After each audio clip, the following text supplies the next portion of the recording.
And welcome into the Thursday edition, Robby and Rexrode, 102.5, 106.3 The Game, brought to you by First Horizon, Big Bank Muscle, Small Bank Hustle. Visit firsthorizon.com/get it all. Live from our Busy Bee Plumbing, Heating, and Air Conditioning Game Nashville studios, home of the $99 yearly Beehive membership where the buzz is always about great service. Robbie Stanley, Joe Rexrode, Ian Safar here with you.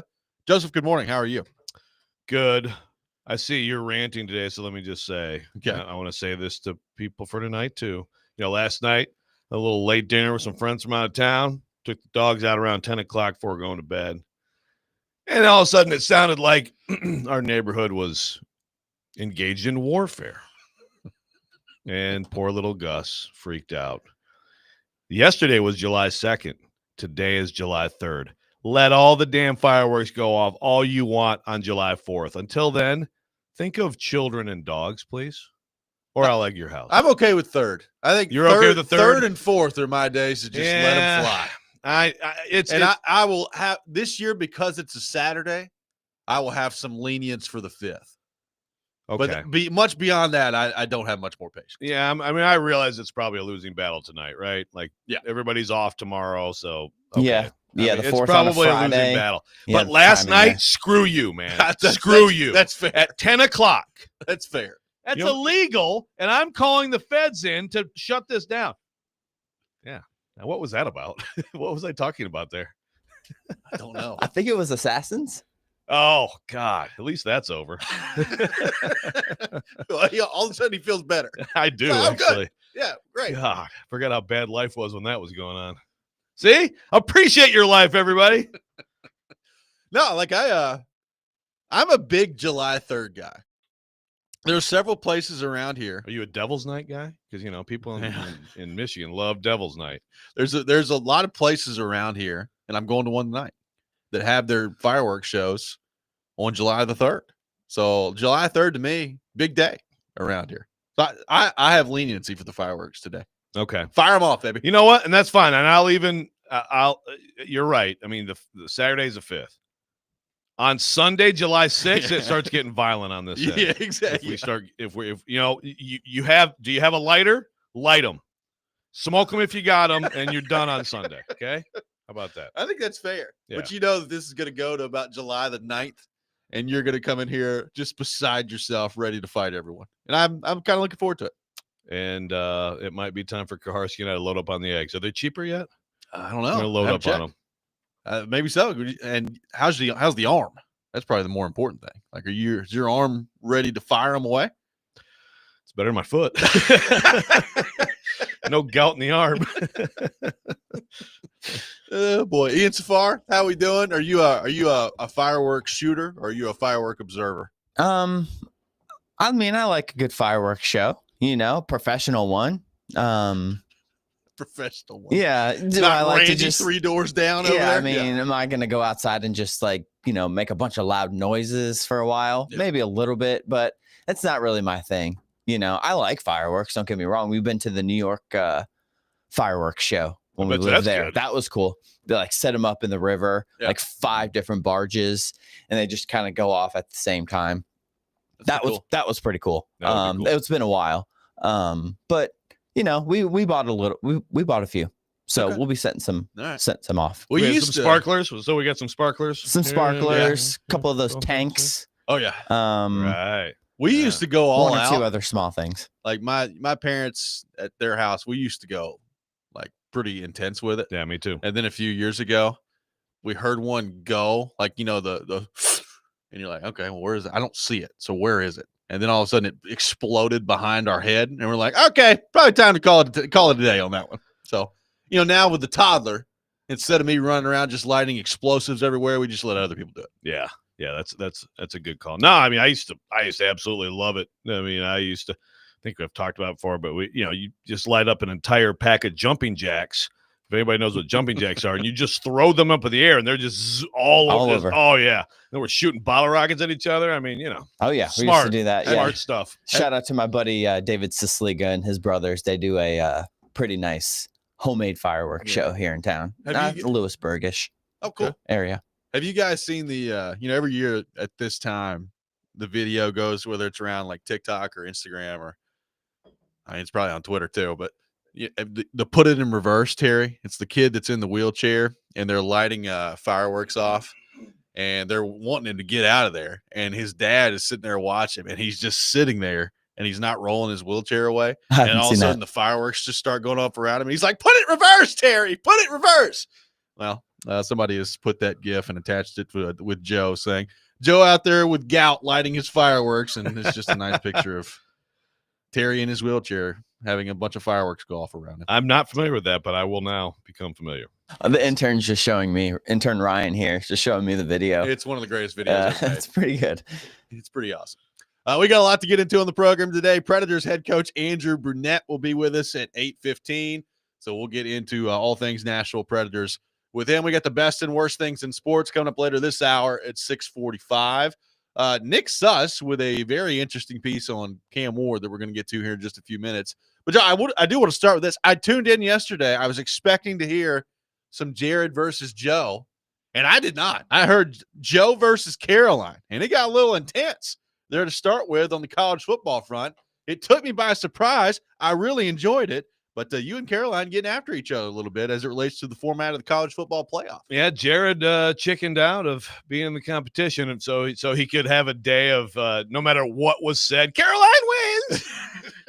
But he did come to that conclusion. Yeah, I'm like, and then didn't have a reason for why she won. Yeah, no reason at all. That's fine. But yeah, just disappointing that Caroline likes the 4-2-2 or 4-4-2-2 model. And this is, I've heard other people with this too. And, we're all kind of guessing, but she seems to think, and people who believe in that seem to think that it's going to lead to better scheduling. I don't agree. And again, I feel like if you get to the point where, if you're in the top 6 in your league, you're at least going to get this stupid play-in game. Don't even get me started on that. To me, then you tell me why you're getting banged up in a pre-conference big game, which to me becomes an NFL preseason game. I mean, that's just like if you're taking it out of the committee's hands altogether and your strength of schedule outside of your conference doesn't matter and it just your standings are all that matters. Tell me why. Tell me why you care. Now, again, TV cares. Sure. Your AD care, like the fans want, but if I'm like, starting QB's got a little bit of a tweaked hammy, he's not playing this week. I mean, like, I'm not. Well, what's the consequence, right? The losing, right? There's not one. There's really really not one. Yeah, I mean, granted, you could argue, well, there would still be, like if Notre Dame's bad that year, there would still be 3 at-larges. If Notre Dame's good that year, then there's going to be 2. So, right. Is it worth it to still and competitors, are they still going to play in those games? I mean, that's where I don't know. Like, how are they actually going to approach it? But I do know that if we're doing what we are now, love it, hate it. I didn't hate the 12 team last year. If you're just adding teams to it, then and if schedule strength, as the SEC people are trying to say, needs to mean more. It just needs to mean more. Well, then those games do matter. Those games are important. Your conference standings really don't matter, and that's good because conference standings are bunk because conference schedules are all over the place. That's where beyond the joke of we're the Big Ten and SEC, so we just get more than you because we're the Big Ten and the SEC. I also think that the impact is much better on scheduling and everything the 5-11 way. I want to see strength of schedule rewarded more than it is. That's what I want to see. Last year, one thing that stood out when you started looking at the discussion around the college football playoff, everybody got so caught up in everybody's record. It's like, I understand, like record matters. Okay. I've talked about that ad nauseum in the college football discussion.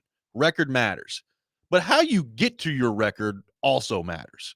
And I think the more you put an emphasis on strength of schedule and that being a factor in how you're determining college football playoff berths, hopefully that leads to the more you're going to see people scheduling good games. That would be the way that I would try to approach that. And from the SEC standpoint, that they're not moving to 9, it seems, anytime soon with the conference scheduling part of this, or at least not right now.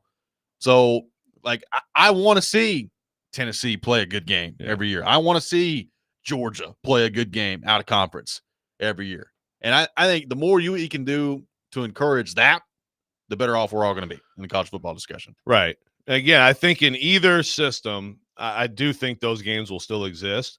But yeah, look, I think the SEC staying at 8 makes it more likely, makes it easier for them. I'd like to see them go to 9. I'd like to see everybody go to 9. It's still not going to be apples to apples, but I'd like to see it. You're still putting yourself at risk another week. Right. Again, some of the schedule will be way stronger than other schedules, but you're at least putting yourself at risk as a whole league one more week. And so I think that should happen, but I'm with you. You can't, if you get rid of those games, then we're just going to, you're just basing what you think of teams on preseason rankings and reputations and all that. And again, that's what the 4-4-2-2 is just, we're the Big Ten, we're the SEC. And again, the Big Ten pushing this now, Tony Petitti with a ridiculous state-run media interview with Joel Klatt. That's the league that benefits and needs it to always get 4 every year. The SEC does not at all. So stand strong, SEC. Stand strong, and SEC. Change your mind, Carolina fan. And we are going to, I'm sure, dive into all of this over the next couple of weeks here. SEC media days are coming up, and this is going to be brought up there, and coaches are going to have different thoughts on it. So this is definitely not the last time we're going to bring it up here on the show, but college football is right around the corner, and we'll get into that more as SEC media days and the like come around here. But I heard that yesterday. Very fascinating discussion, and condolences on your loss to Carolina yesterday. Thanks. I'm actually fine losing to Caroline. I'm not fine with Jared judging anything involving me. But Caroline wins. I got a surprise up my sleeve. Like what? We all had no idea. Caroline wins. Yeah. Why? I don't remember. Reasons. Right. I saw something from Nick Suss yesterday that covers who covers the Titans for the Tennessean. That was really fascinating to me, and I want to bring it up. We'll get Joe's thoughts on it coming next, and it has to do with Cam Ward. And is there a path, a formula the Titans can hope to follow that will speak to success or failure with Cam Ward? We'll get into that. Robby and Rexrode, 102.5, 106.3, The Game.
How's it been the last 3 days for mini camp? It's been good. From growing, learning, especially being with the vets, getting our timing down. So I'm excited for the summer. What's your plan for the next 5 to 6 weeks before you report to camp, and will you gather with your receivers and some of the other quarterbacks and go over things just to kind of refresh everybody? Just work out, stay in the playbook, and throw the out the ball. So that's Cam Ward a few weeks back. Looking ahead to the offseason, training camp right around the corner for the Tennessee Titans. Taking your thoughts on him and the Titans, 615-737-1025. Joe, I was reading in the Tennessean yesterday, and I came across this very interesting piece from Nick Suss, who is a friend of the show and does an outstanding job covering the Tennessee Titans. And basically, it's taken a look, from the Titans standpoint at Cam Ward, but really going back through recent quarterback history and trying to see, is there anything like mathematically or trend-wise that you can look at that is a pretty good determiner of success or failure as it relates to the quarterback position. And there's a lot in here. I'd encourage you to go check it out at the Tennessean. You can find it at Tennessean.com.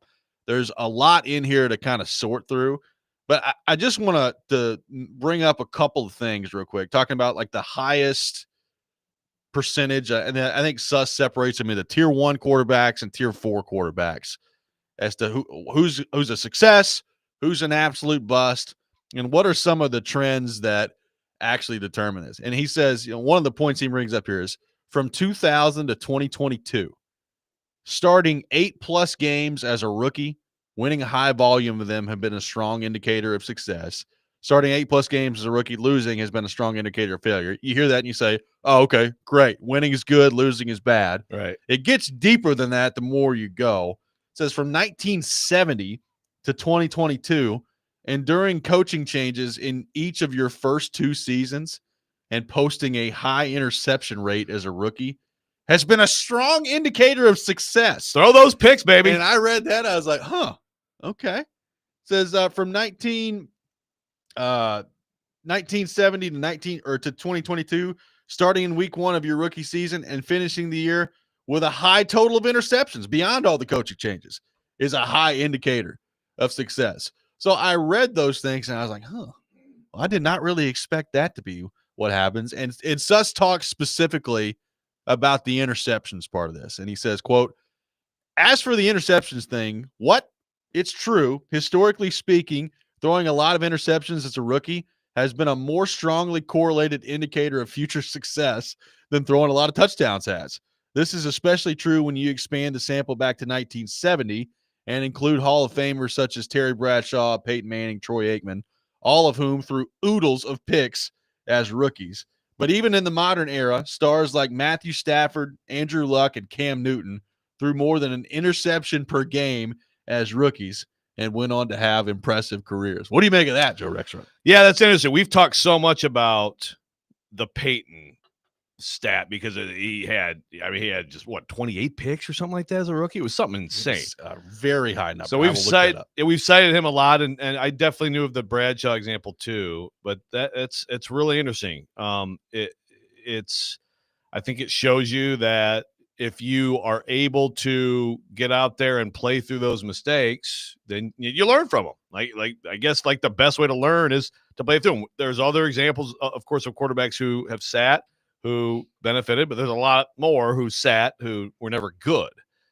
Also, I think one of the interesting stats in all of this, I really enjoyed this story by Nick.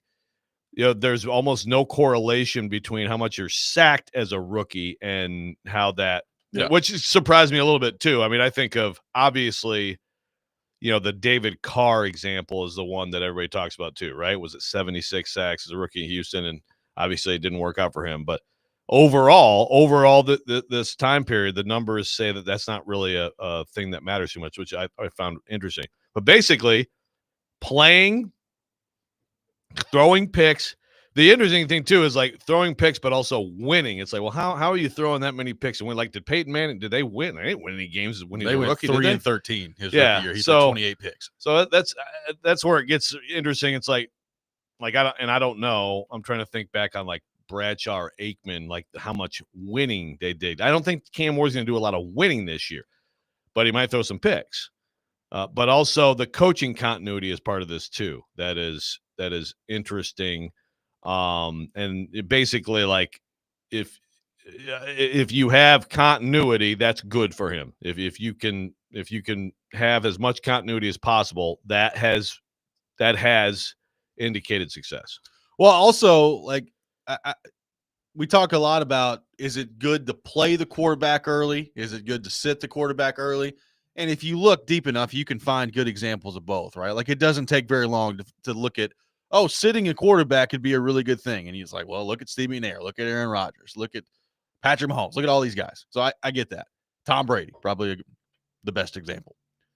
And then you look at what Suss has come up with here, and it says variables with the highest percentage of tier 1 quarterbacks. And the number one variable there is quarterbacks who start in week 1, who just go and they play.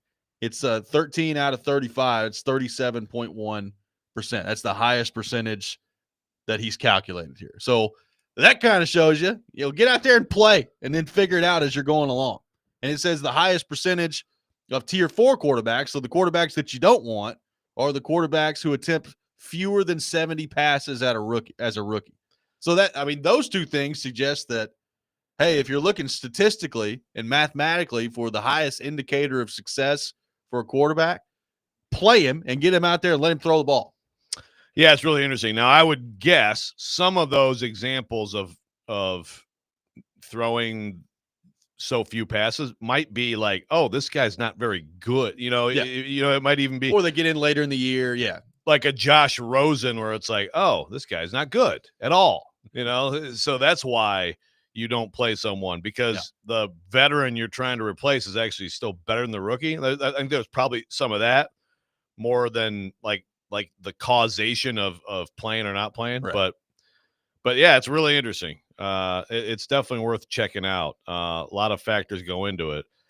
It's not perfect. Like, I think some of this it reminded me a little bit, Joe, of the, hey, if Derrick Henry runs for over 100 yards, the Titans are absolutely winning the game part. It's like, okay, are they winning because he's just magically hit the 100-yard mark, or because of the way the game has gone and the way he's played, that led to them building a lead and them winning, and he's continuing to go. Right. Like which causes what? Yeah. I remember they'd be down 28-0 in some of these games, and Titans fans would be like, just give the ball to Derrick so he can get to 100 yards. We'll win. All of a sudden, the scoreboard will just change. Titans are ahead. Holy crap. See, it's on tuck. Yeah. Yeah. I mean, some of these stats are indicators of other things, right, as opposed to just you did this, and so that led to this. Yeah. But it's really interesting. Liam says, Jameis Winston still building up for a hell of a career then, if you go by these numbers. He's out there throwing it around, and a lot of interceptions that follow for old Jameis. He played. He did. He threw picks. Losing's really not in my vocabulary. My guy. 615-737-1025, our phone number. Your reaction to a very interesting piece from Nick Suss at the Tennessean on Cam Ward. We'll continue this discussion coming up next on the Cam Ward front. The best and worst things in sports coming up at 6:45. All that ahead. Robby and Rexrode, 102.5, 106.3 The Game.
Robby and Rexrode brought to you by First Horizon. Big bank muscle, small bank hustle. Visit firsthorizon.com/get-it-all. Robby Stanley, Joe Rexrode, Ian Safar here with you on this Thursday morning. We have the best and worst things in sports coming up at 6:45.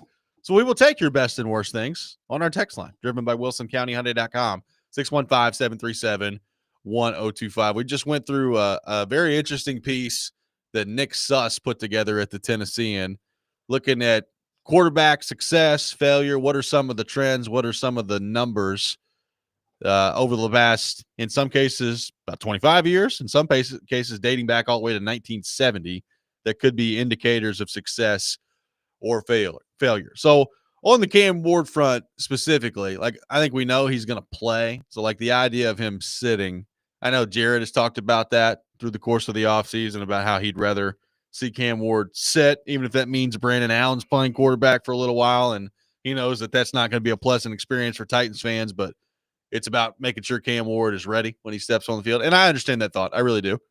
I don't think you're going to see that. I think you're going to see Cam Ward step in and be the best quarterback available to the Titans immediately, and he's going to play. So, by these numbers, that's probably the way to go. Again, neither path you take is guaranteed. And I think a lot of this comes down to what sort of makeup does the player have? There's a lot of things that factor into it, obviously, at the NFL level. But, like, I think some people come in and you just know from the moment they step in your organization, they're ready to play. Yeah, Brian Callahan's talked about that with Joe Burrow. Like, Joe Burrow, from the moment they stepped in, they knew he was ready to play. Some people are not that. Some people you think are ready to play, and you try to convince yourself as a staff they're ready to play, and they're not. And you can look at Anthony Richardson for that. Like the fact that he played it all during his rookie year, to me, is just insane. And we talked about that at the time. Cam Ward, to me, Joe, based on the amount of college football that he played, the level in which he played it, his age, and really the makeup that it appears that he has, I feel like he's ready. Like, I don't have any red flags to me that suggest that Cam Ward's not ready to play immediately. There's really only one way to find out. We'll see when he gets on the field. But there are some guys that I think you look at and you think to yourself, yeah, I don't know that I'd really want to see him play week one. I do not feel that way about Cam Ward. I think he's ready to play. Yeah, no, I totally agree. I think he's ready to play. Now, my biggest hesitation with him playing is just, again, what's happening? What's happening who's around playing him? with him? Yeah, who's playing with him? How are they doing? Are they protecting him? Are they getting open? We know he has a good running back. But I agree. I think he's ready, and very different from Anthony Richardson, who'd played very little football and wasn't supposed to really, like, all the talk for Richardson was, yeah, they're going to take their time. And then all of a sudden it was like, oh, actually, no, throw him out there. Again, you look at these things, and maybe they had some of this data. A lot of the data says throw him out there, but that's where you have to look at a situation on its own, and the hugely different situations between like Richardson and Cam Ward.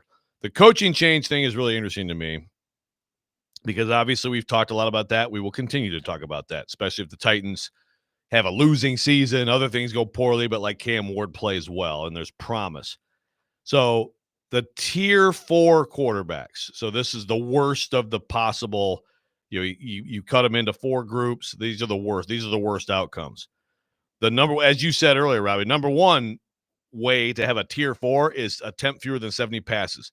As a rookie, 43.8% of the people who did that were tier 4. So again, I think a lot of them are probably like, some of it is like even like buyer's remorse immediately, whatever, a lot of different factors there. But 2, the second most way to have a tier 4 quarterback, teams that made coaching changes before or during their second season. And that is 37.5% of those quarterbacks ended up tier 4, like the bottom of the barrel.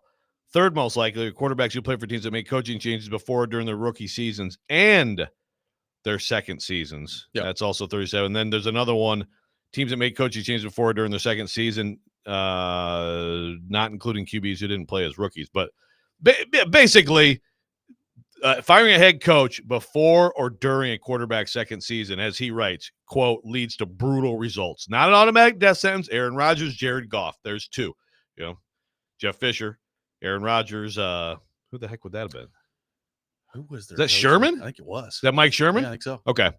So you can always find an example to contradict whatever these results are, and he does a good job of saying, let's not forget this. But here's some of these quarterbacks who did have these outcomes, which is the coach being fired.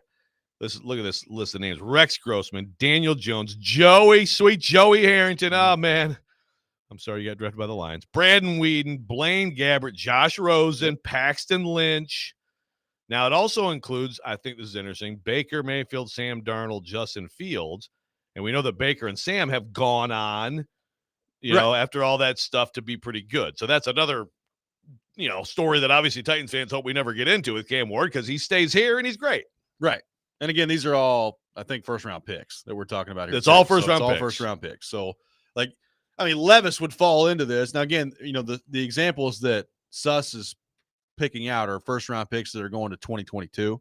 So that's obviously, first of all, not Levis with the first-round pick and predates him in the date of it. But, think about if you wanted to extend that out, Joe.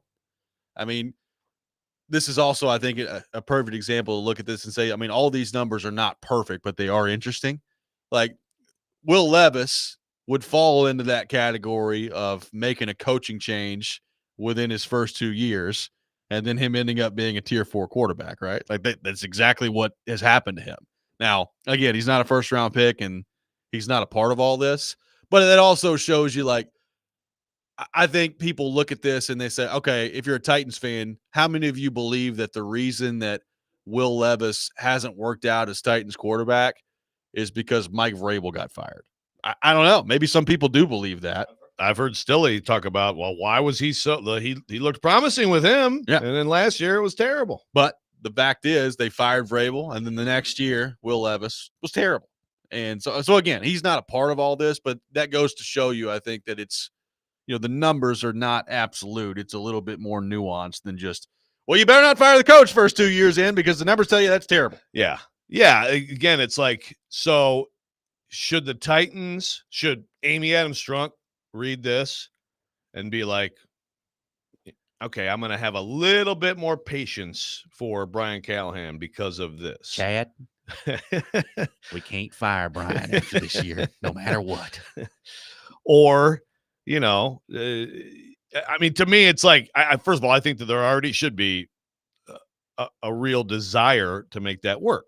I agree. A real hope that they connect, that they work well together, and that then you're sticking with it despite the record. Unless the record is, again, so obviously tied to just a disorganized, dysfunctional team with a head coach who just isn't good at being a CEO. And that may be the case. But if it's just like they didn't have a very good year, they're bad. We all know they're bad. Cam Ward looks good. We're still going to be talking about Brian Callahan being fired. And I can tell you right now, if that's how it works out and we don't have glaring examples of bad coaching, I do think that this is another little piece of information that suggests continuity can be good for quarterback. Liam says that was really interesting, and it throws cold water on the sit and learn argument. Again, you can find examples of both, right? So none of this is like, science here. It's not like, well, you must do it this way or your quarterback is doomed. So much of this is situation. Frankly, so much of this is organization and how do they handle not only the quarterback position, but everything around the quarterback, who's coaching. Like, there's so much that goes into this that, it's hard to have grand takeaways from it that are absolute. So I think you got to keep that in mind. But it does show you that, like, we have heard from people that think that if you just throw the quarterback into the fire, that you're doing them a disservice. And that's not always the case. Like, there are plenty of examples in league history of the quarterback playing immediately, and that's the right call. Play them immediately. Yeah. And that's what I like about this is because we basically always go back to Peyton on that. Yeah. And as this does a good job of illustrating, there's a lot more examples than that. And the overall numbers support it. Exactly. And, the Stafford one's a good example too. Like, I'm looking at Matthew Stafford's rookie year. An 0-16, just the worst organization in the NFL at that point. Right. Like, you're talking about just terrible. And his rookie year was 2009. and he played in 10 games. If memory serves me correctly, I think he got hurt. He got hurt. Yes, he got banged. He got crushed. He got hurt. Yes, but the numbers weren't good. Like he threw for 20 interceptions his rookie year, 13 touchdowns, 20 picks. He only completed 53.3% of his passes. And you look at that, and I think on the surface you'd be worried about, man, did we throw him into the fire too soon? And is this going to ruin him moving forward? And then he came back after that, and albeit even still on bad teams, played the quarterback position at a pretty darn high level. Yeah, and I want to say like his third year they actually were good. Like they actually made the playoffs. Yeah, they had a total shootout between him and Drew 5,000 yards that year, which again, that's 2011. Yeah, 5,000 yards, 41 touchdowns. Yeah, and they had a playoff game with New Orleans. It was, I mean, I don't remember what the final score was. Neither team could stop the other team, but it was just so that I'll tell you that you look at those numbers, and unfortunately, people made me watch that god awful team. There was excitement and good cause for excitement with him despite those numbers. They lost. He threw picks, and yet you watch him play. I was like, oh, yeah, this is actually a dude. And then, of course, it didn't take long before, that played out, and they actually found a way to support him a little bit. So, yeah, he is a good example of you would look at that. If you just looked at the numbers, you'd especially like how bad the team was. He did not come into a good situation. It was a terrible situation. Like a lot of people at that time, and I think some people were making the case, like, why are you throwing him out there for this? It doesn't make sense. You're going to ruin him. All this stuff. He got hurt. He got hit. He got sacked. He threw picks. He ended up being great. Yeah. And again, like there are some people that believe that if your quarterback is truly made of the right stuff, that they will overcome whatever situation they're in. I don't know that I go there. Like, I don't know that I'm all the way there because I think you can make a situation bad enough where it can ruin a guy. Oh, I agree. So I'm not all the way there, but I will say, like, if your quarterback gets ruined because of a rookie season where they like get sacked 65 times and they're not some major injury that goes along with it, they're probably not made of the right stuff. Yeah. By and large. Yeah. Yeah. I agree. I do think the seeing ghosts thing is real with some people. I will always believe Marcus Mariota, pretty good quarterback for the Tennessee Titans. I always believed that there was a time in his career when he didn't, and then there was I think the broken leg, and from then on, I think he saw ghosts more than he did previously. I don't have stats to back it up. I'm not aware of a seeing ghosts. Was there a time in his career where he could complete a 12-yard out route? Because I didn't see one.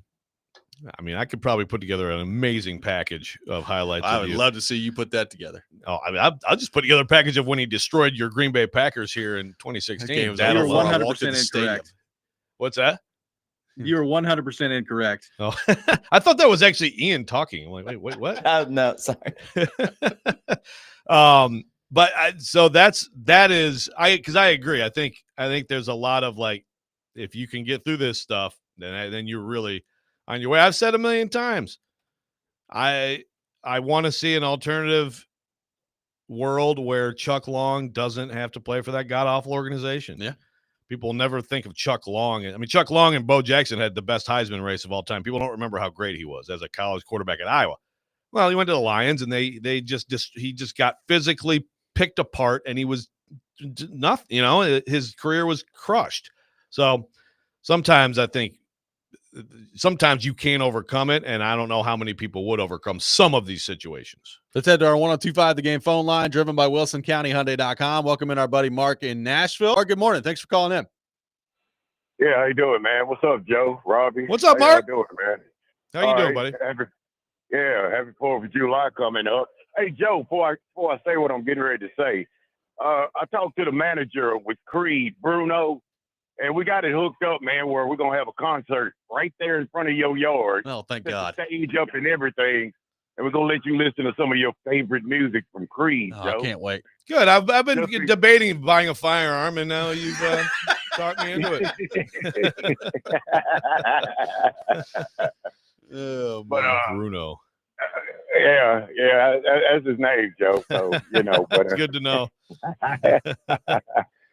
Hey, y'all were talking about Cam Ward. Joe, I think Cam Ward is gonna be a beast, man. I think he's pro ready. I mean, he had a lot of starts in college. You know, what's the thing about quarterbacks in college? You know, 20 or less starts, they're prone to have a bust career. But guys with 20 or more starts in college, you know, are better prepared for the pros. I mean, he ran a pro style offense in Miami. I'm sure Callahan had used some of those type situations with the Titans to advance Cam and stuff. I think he's going to be all right. I think the key to it, Joe, I hope they don't, you know, ruin him because they've had bad luck with quarterbacks, you know, Locker and those Mariota and those guys. I think the key is going to be Callahan, man. Callahan has to win to stay with Cam. You don't want to get in a situation where Callahan loses his job. You bring a new coach in there. He's got to learn a brand new offense all over again. That doesn't really work out well with NFL quarterbacks, especially young rookie quarterbacks like Cam. I look for him to have a good year, man. 3,700 yards, 25 cheap touchdowns. He'll have some picks, but I think Cam's going to be all right. If you look at those games against California, Virginia Tech, he's got that it factor, Joe. He's got that comeback in him. I don't think no moment's too big for him. So I think Cam will be all right. I really, you know, I wish he had went somewhere else, but hopefully he'll work out for the Titans. I mean, I'm just not confident with the Titans' past history of quarterbacks. It's not good, man, and not really anything great since McNair. So you got to look at that picture right there. But I think he'll be good. But his success hinges on Callahan having success. You know, Callahan's going to have to win 7-8 games, you know, to be the coach going forward.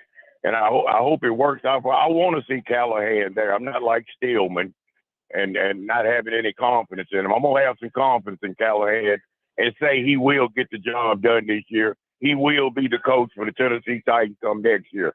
But, hey, y'all, get all your firecrackers ready, your cherry bombs and all this and that. 4th of July, do your thing. I know, Robby, you said you like to shoot fireworks. I'll be out there tonight with my granddaughter bombing it up. There we go. So everybody get ready for the 4th. Y'all have a good 4th. Thank you, Mark. Joe, did you win yesterday?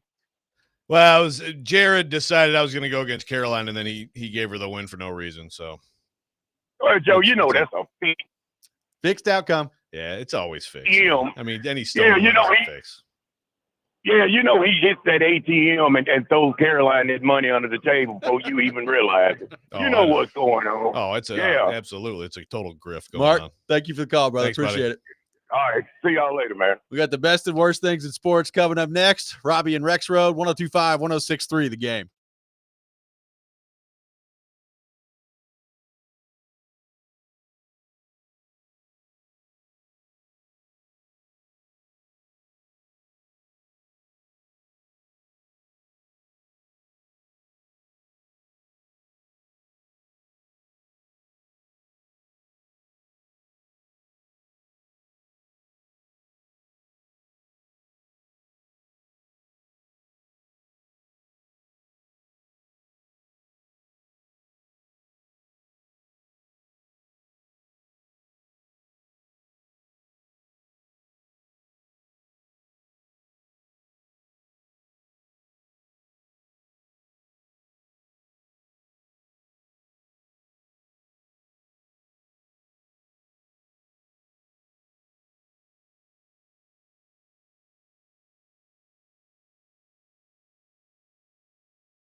The best and worst of the sports week. Now on Robby and Rexrode. On ESPN. 102.5 The Game and the Game Nashville app.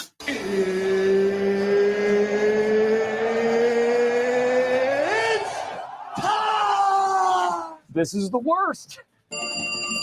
You look like you're feeling sorry for yourself. They don't even know host yet. He's one of one. He is him. This is a Coke bottle. It's not a crystal ball. When I woke up this morning, I was feeling pretty dangerous. Okay, let's go.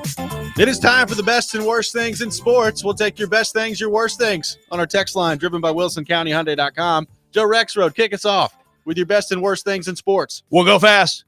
Best, Nashville SC, absolutely on it here, playing some great soccer. Sam Surridge, I mean, this guy is a star. He's a star in the city of Nashville. Nashville SC is my best. My worst, I can't come up with anything better than what I've been complaining about all week, so I'll just keep complaining. These whiners about Caitlin Clark. Notice that she doesn't cry about all this stuff. That's true. Take a cue from her and pipe down. Everything's going to be okay. Thank you. Ian Safar, your best and worst things in the world of sports for this week. Well, Joe and I actually have the same best. I went Nashville SC also. Nice. The 13 unbeaten streak, new record. Take on Philly, I believe, Saturday. Helped me secure not last place in weekend winners. Yeah, that would be me. Nice job. I like that little dig at the end. And then worst, some news this morning, other soccer news. Diego Jota, I guess from Liverpool, Portugal, I guess passed away in a car accident last night. Wow. Ooh, that's awful. Some young soccer star. I'm not super familiar with his game, but yeah, I guess he's only 27. Oh, man. Liverpool was playing really well. And I don't know. I woke up and I saw that this morning in a car accident, him and his brother in Spain. So that's pretty sad. Yeah. That's pretty rough. So awful. I'll stick with worst on the soccer note too. My best thing in sports, Brent Burns has signed with the Colorado Avalanche at age 40. That ought to do it. And he is moving into season 22 as an NHL player. He has played 1,497 regular season games. So he's 3 games away from 1,500. Season 22 coming up from Brent Burns, who has been in the league since 03-04. He played 36 games in 03-04 for the Minnesota Wild. It's pretty, I mean, look, in hockey, that's a really hard thing to do. He's played 22 seasons. It's crazy. He's able to do that. Katie Rexrode was a fresh-faced newlywed, just thrilled with her young husband back when he started his career. That's right. Still thrilled. Still thrilled out there. Really good stuff. 22 for Brent Burns. So I don't know. I don't know exactly what he's going to bring to the table and or change for the Colorado Avalanche. But, I mean, look, last year he put up 29 points. You know, he's not the 83-point guy he was, obviously, you know, more than a half decade ago, but still gets the shot through, still makes that first pass coming out of the zone. So we'll see what that looks like for Brent Burns. My worst thing in sports real quick, just some of the reaction to the Brady Martin pick. I understand being disappointed they didn't take James Higgins. That's fine. I don't have a problem with that. But some of just like the total trashing of Brady Martin that has gone on, most of which takes place without any of these people ever having seen him play, really bothers me. Like, I get it. You're upset. You wanted James Higgins, who you probably also didn't watch for the most part. And I know some of you did, and that's fine. But some of the reaction to Brady Martin being the draft pick, I'm like, guys, for the majority of you who have never watched any of these guys play to be this mad about it, let's take a step back for a minute. Yes. All he does is hit people. He has never scored a goal going back to youth hockey. Does he even hold a stick when he's out there, or does he just run out there looking to punch people? Just skates around blasting people. It's like, wow, Brady Martin got taken 5th overall, and he's never scored a goal in his life. It's amazing it's how like he's done that. Slapshot. Yeah, exactly. So just dial it back a little bit on the outrage. Let's see if he's a good player, you know? Now I'm interested to see what your rant is. Yeah, I'm interested to see what it is, too, at 7:45. I know what it is. I can't wait. It irritated me last night. 615-737-1025, our phone number. 615-737-1025. An update from L'Jarius Sneed. this week. Do we believe it? And if so, what does it mean? We'll get into all that. Robby and Rexrode, 102.5, 106.3 The Game.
Hour number 2, Robby and Rexrode, 102.5, 106.3 The Game, brought to you by First Horizon, Big Bank Muscle, Small Bank Hustle. Visit firsthorizon.com/get it all. Robby Stanley, Joe Rexrode, Ian Safar here with you on this Thursday morning, live from our Busy Bee Plumbing, Heating, and Air Conditioning Game Nashville studios, home of the $99 yearly Beehive membership where the buzz is always about great service. We will be joined by Predators head coach Andrew Brunette coming up at 8:15. So we will get into all things Nashville Predators this offseason with Andrew Brunette a little bit later in the show.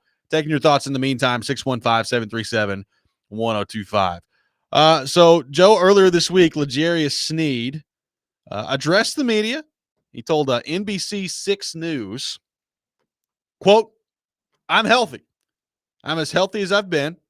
Last year, my first year did not go as planned," talking about the Titans. "But, it's time to come out and show the world what God's been instilling in me this year. I'm ready to get back on the field. That's my life. That's what I do for a living. I missed the whole year and have to remind everybody who L'Jarius Sneed is." This was the quote from Sneed earlier this week discussing his health. Says he's as healthy as he's been. So first off, what do you make of that? And then number 2, we'll get to, if that's true, what does that mean for the Titans defense? By the way, that's NBC 6 in Shreveport, Louisiana. Yes. Yeah. Well, that is as healthy as I've been in the last month, in the last year, in the last 5 years, in my entire life. Today. What does that mean? Yeah, right now. But obviously, it's hugely important that there's truth in that statement and that he can get out there. The knee thing, obviously, has basically just made him someone who doesn't practice, which is that's just a concern. I mean, now, again, going into last year, it's like, well, look at how he played in 2023. Who cares? He didn't practice. He played great, so whatever. But then last year, and then, whatever. The quad, seems like the quad, at the very least, the quad, much more long-term and serious than you would think a quad injury would be, and maybe there's something to do with the knees there. I don't know. I'm not a Twitter doctor, but it's like it's a quad, and we're still talking about it. So the knees are still the bigger concerns, and then of course his deposition coming up here on the civil case on the alleged shooting, that is coming up on July 18th, and that's another big factor here. But look, I do think that you look at this defense and say, here's L'Jarius Sneed, what they thought they were getting.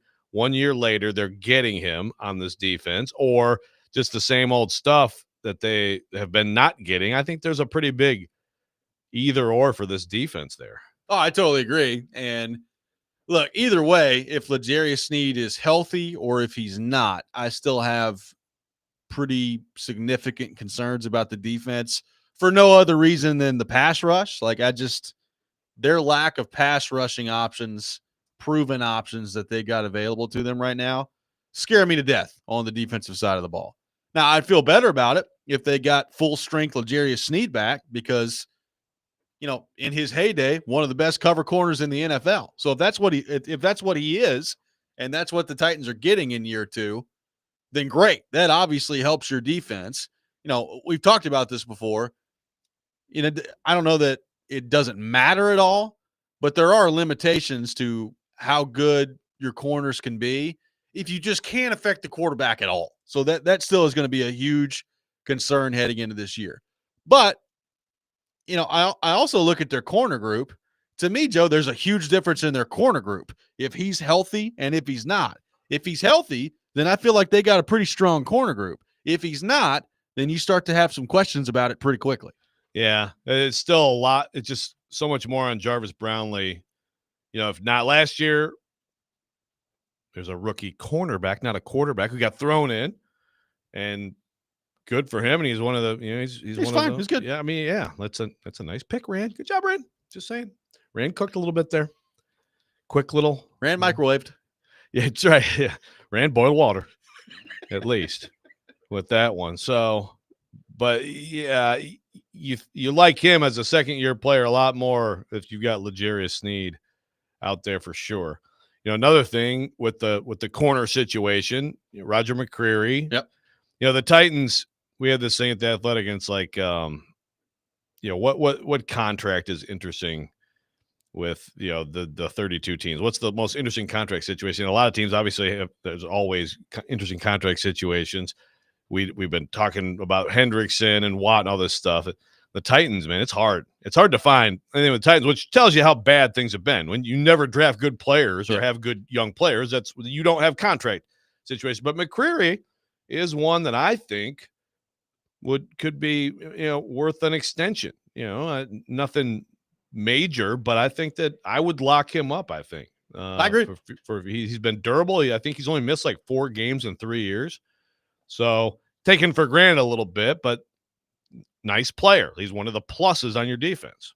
Yeah, got a comment on YouTube that says, of course, Snead missed games with the Titans after not missing any with another team. He was a good corner, but I'm sorry, the Colts receivers smoking him last year made me lose hope.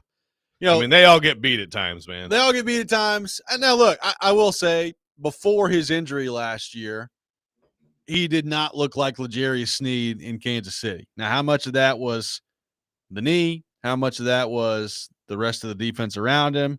It's not like he was horrible out there last year before the injury, but he wasn't like, you didn't walk away from games being like, well, man, they didn't even try throwing the ball on that side of the field because L'Jarius Sneed's out there. Right. So is he going to get back to what he was 2 years ago with Kansas City? Frankly, I've got my doubts about that. Number one, I've got my doubts about him remaining healthy and available. But for the sake of this discussion, we're just assuming that he does.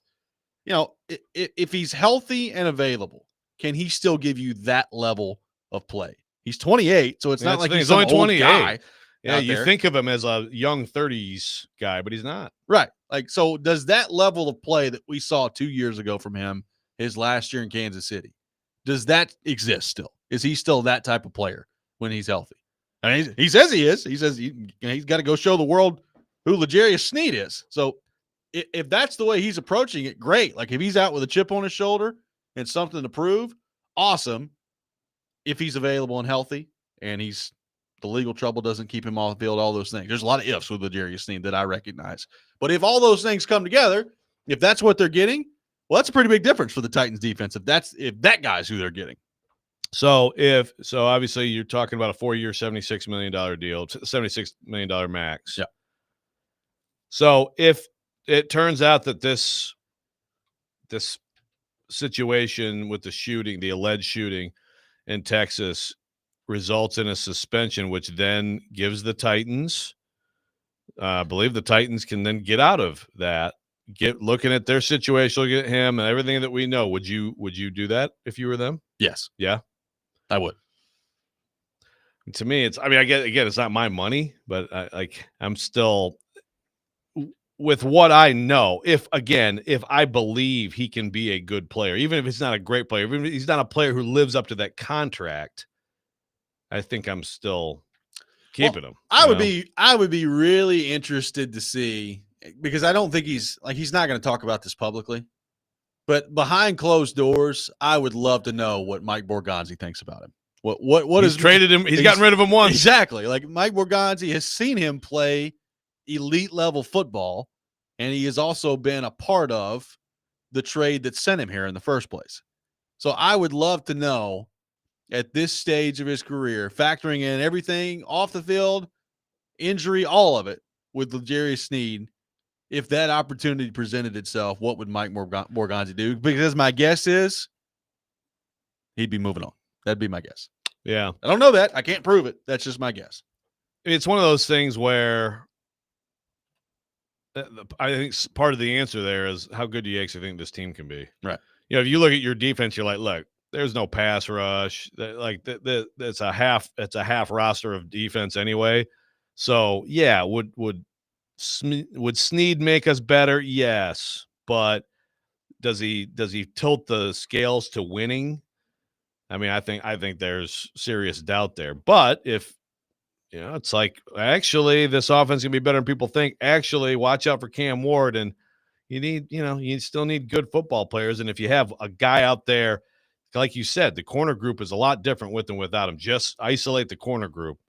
Okay, well, it's an overpay, and I wouldn't have made that deal. That's why we made the deal to give him to you back then. But, it might make I think the overall realistic behind closed doors hopes for this team are a factor.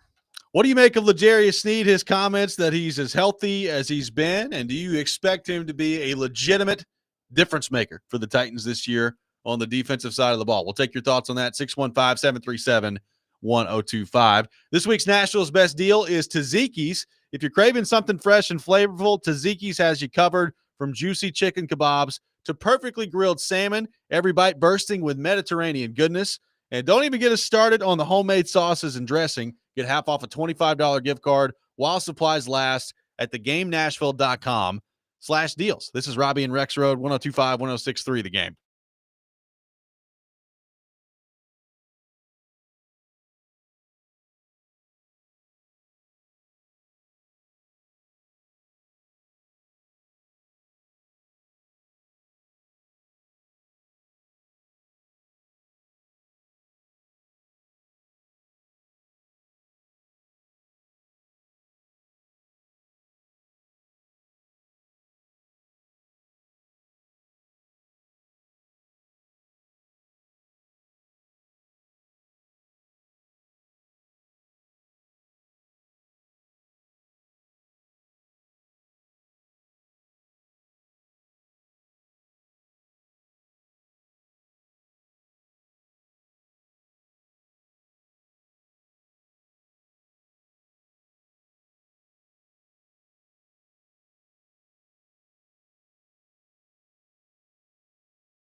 What should we expect from Snead as training camp starts? Should we expect him to be a full participant?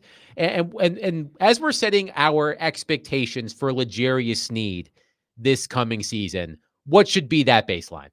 Yeah, well, I'll tell you what, that sure sounded good, right? Yes, and I think to take it from verbal to physical, he needs to be there and be practice. And I know he has his own management plan and everything like that, but in order to get to the level that he previously was, he needs to get back into, the grind, just going through and getting it about the mud, how he did when he first got into the league as a fifth or fourth round draft pick. So that's what the expectation should be. That's what my expectation would be if I'm Brian Callahan and, of course, Denard Wilson. That's Teron Davenport on with DVD. Taking your thoughts on the Titans, L'Jarius Snead, 615-737-1025. Our phone number, 615-737-1025. We'll have the Rob Rant coming up at 7:45. Andrew Brunette, Predators head coach, will be with us at 8:15. All that coming up. Taking your thoughts in the meantime, 615-737-1025. Skylar says, I've really enjoyed listening to you guys talk Preds the last few weeks. It's depressing listening to Titans talk, but hey. But the Preds talk isn't? Yeah, I was about to say. It's a new year for both of them, baby. The slate is clean as we head into training camp for the Titans here in just a few weeks. And we're still a couple months out from the Predators training camp, but still. You're giving them a clean slate, both of them? Sure. I mean, technically, the record is 0-0. Men in Black. It's like, yeah, we're just going to forget everything that's happened the last year. Maybe we should. I mean, I think a lot of Nashville sports fans would be like, yeah, let's do that. Let's forget all of it. I think so. Nashville SC, still rolling. Kicking some butt. Still rolling. Absolutely. PK was on Friday, and he did say that, he thinks that Snead could start on PUP. So worth keeping in mind there. Again, this is what, Snead saying he's as healthy as he's been. Well, what does that mean? Because nobody believes that. Like, you're as healthy as you've been in your entire career. You're as healthy as you've been this week. Like, what does that mean, first off?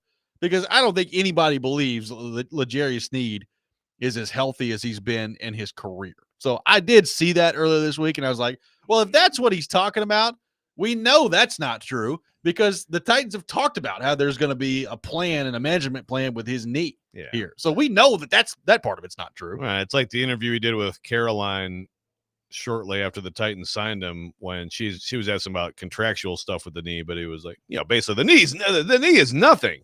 And it's like, well, then you'd practice, I think, right? Because usually in sports, you practice before games, usually. Yeah. And there's a reason that you do practice. So the YouTube and text line conversations are both saying that PK said he will be on PUP. I'll have to go back and double check it. I thought he said he could open up on PUP, but I will go back and double check. I think could is correct. I think could's correct. Okay. Well, I mean, I don't know, but I'm just because I don't see how he would know for sure that he's going to be on PUP at this point. Yeah, I don't know. I think he said could, but again, I will go back and double check what PK said on that front. But either way, I'd like to see him out there and practice in training camp at some point, right? Like, I know that what we talked about last year with Snead was if he doesn't practice, does it really matter? Because he just did that with Kansas City. Right. And he didn't really practice all that much, hardly all. And he got out there and he played great.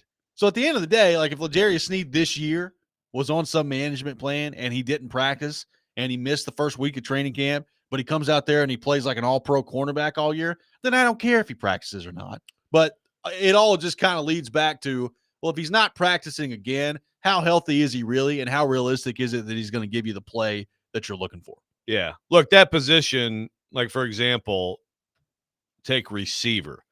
Receiver is so much, I mean, it's obviously it's coverage recognition and things like that. It's being on the same page with your quarterback. It's timing. Practice is so critical for a receiver. It's critical for offensive linemen and their timing and the coordination of things. Even you think about like defensive linemen running games and things like that. There's a lot of things that go into practice that are important. Corner, it's probably the least important position to practice at. I would say probably, because it really is a lot of it. Again, you have to know what coverage you're in. and stuff like that. But I mean, it's pretty simple, right? Yeah. It's pretty simple. So from that perspective, Simple in concept, yeah. Well, exactly. Yeah, very hard to do well and not get embarrassed in public. But I'd say it's probably the least important practice position. But yeah, again, it's if you're not doing it, you can't. How could you sit here and say? But again, I guess if you're healthy as you've been, well, it has been a while. I mean, I guess he hasn't really practiced much at all, right? That's true. That is true. I mean, as we sit here today, is your expectation L'Jarius Sneed is going to be out there in every training camp practice, or even close to every training camp practice? Not at all. Mine's not. No, I don't think so. Not at all. But just like you, tell me he practices not one bit, but he plays in every game. I'm signing up for it. Now, am I signing up for it if they get the out, on a suspension? I don't know. I mean, I guess I go back and forth on that. I know someone on the text line said I'm crazy to think that you would not take advantage of that if you had the opportunity. I think when we did the Titans buy or sell stuff a couple weeks ago, I think the number I threw out there was 10 games for L'Jarius Sneed. Like, would he play over under 10 games? I mean, I think I took the under. There's no way for us to know sitting here today. Like, we can't sit here and predict that. But just based on the way things have gone to this point with his injuries, and now you have another incident off the field that is also taking up some time and some concern here. And I guess we'll have more information on that here in a couple of weeks. But it seems like we are going to look back on the L'Jarius Sneed trade and think, good Lord, that was a third-round pick you gave up and a whole lot of money that you gave for an extremely limited return. That's where it looks like it's trending right now. Yeah, grease fire in the kitchen. Yeah, with that one for sure. And yeah, the under is that's the thing. The under is, I assume we all took the under on that because there's a pretty good chance that it's 0 because of this thing, right? I mean, there's at least a chance. Yeah. Dylan and Antioch says it was could. I trust Dylan and Antioch. PK said could. There's no way right now that he's like, yeah, he'll be on PUP. That would be a headline. Yeah, I would think so. So could, I think, is probably the way to go about it. And again, like training camp, as I keep reminding everybody, training camp is not the world's biggest deal. Like, we spend so much time around here talking about training camp, and it's like, all right, what from training camp actually matters, what doesn't?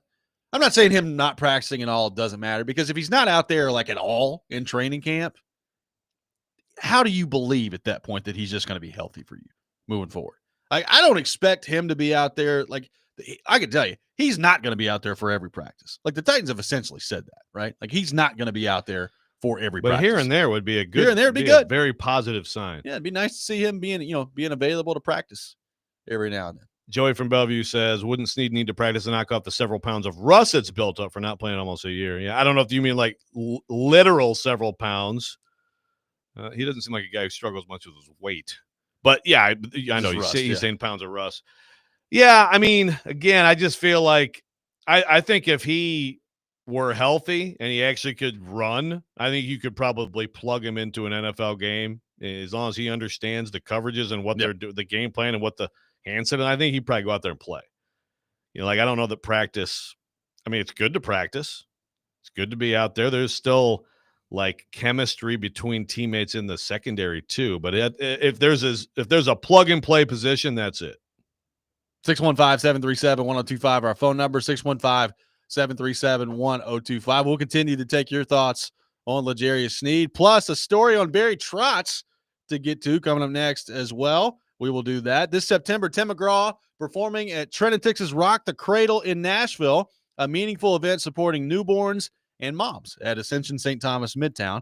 Get your tickets now at rockthecradlenashville.org. This is Robby and Rexrode, 102.5, 106.3 The Game.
Welcome back in, Robby and Rexrode, 102.5, 106.3 The Game.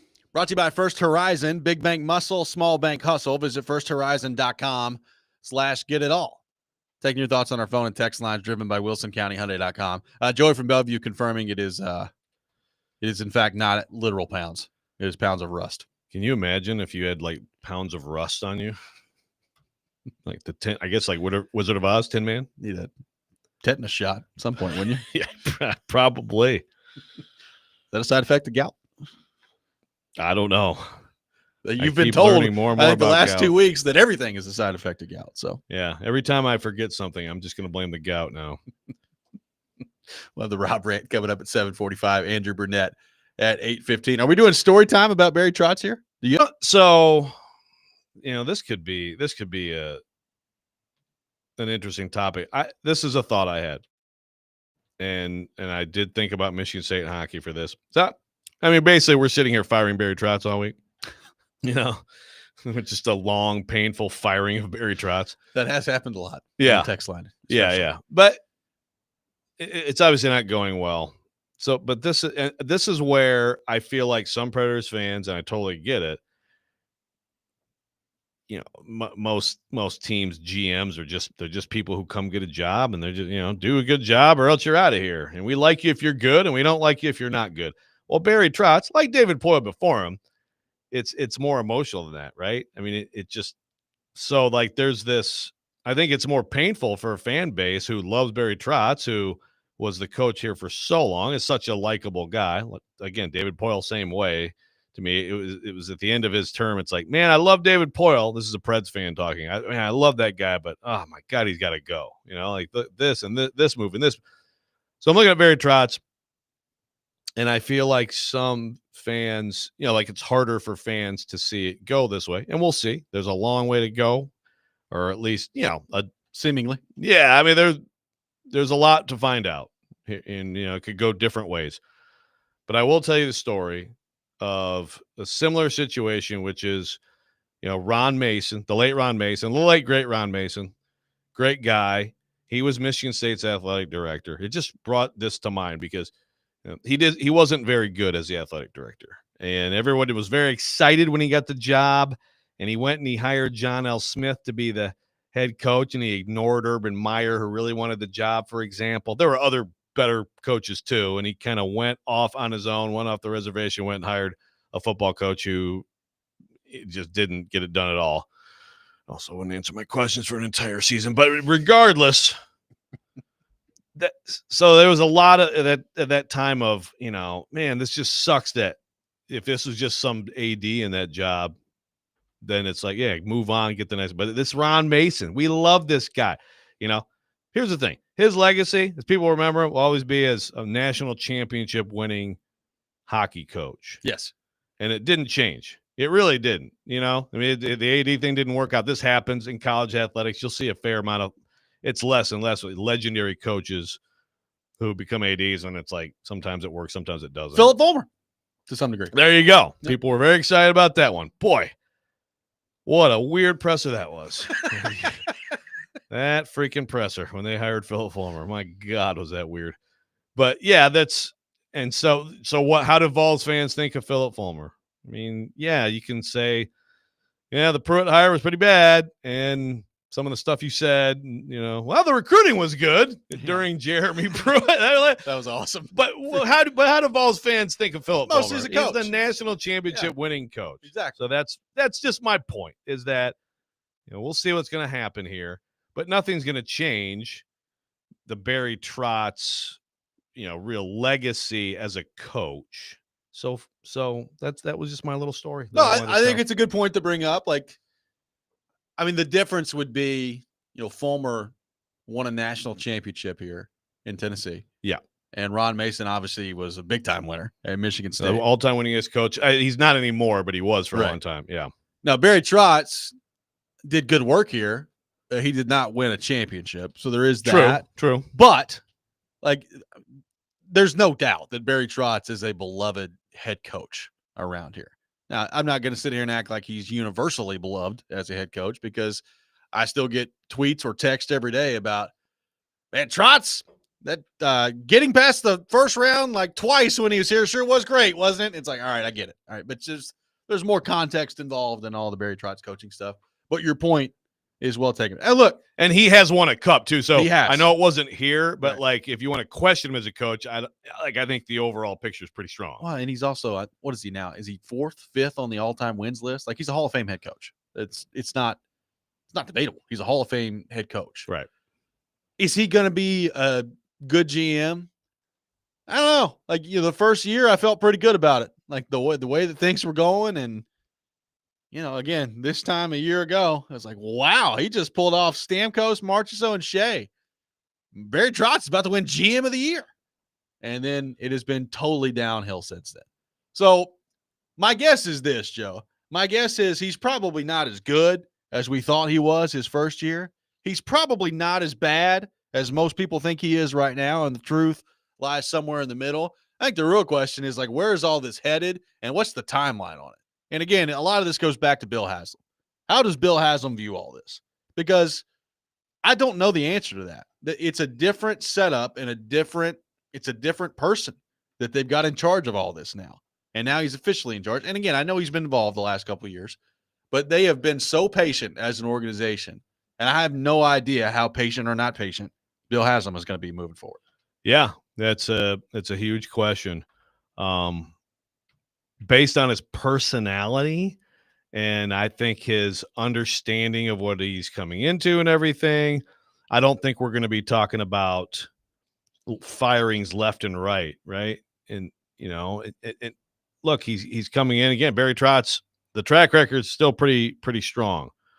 His overall track record in hockey. But yeah, if we're a year from now, we're sitting here talking about, okay, well, the Preds were bad again. They got in the lottery again.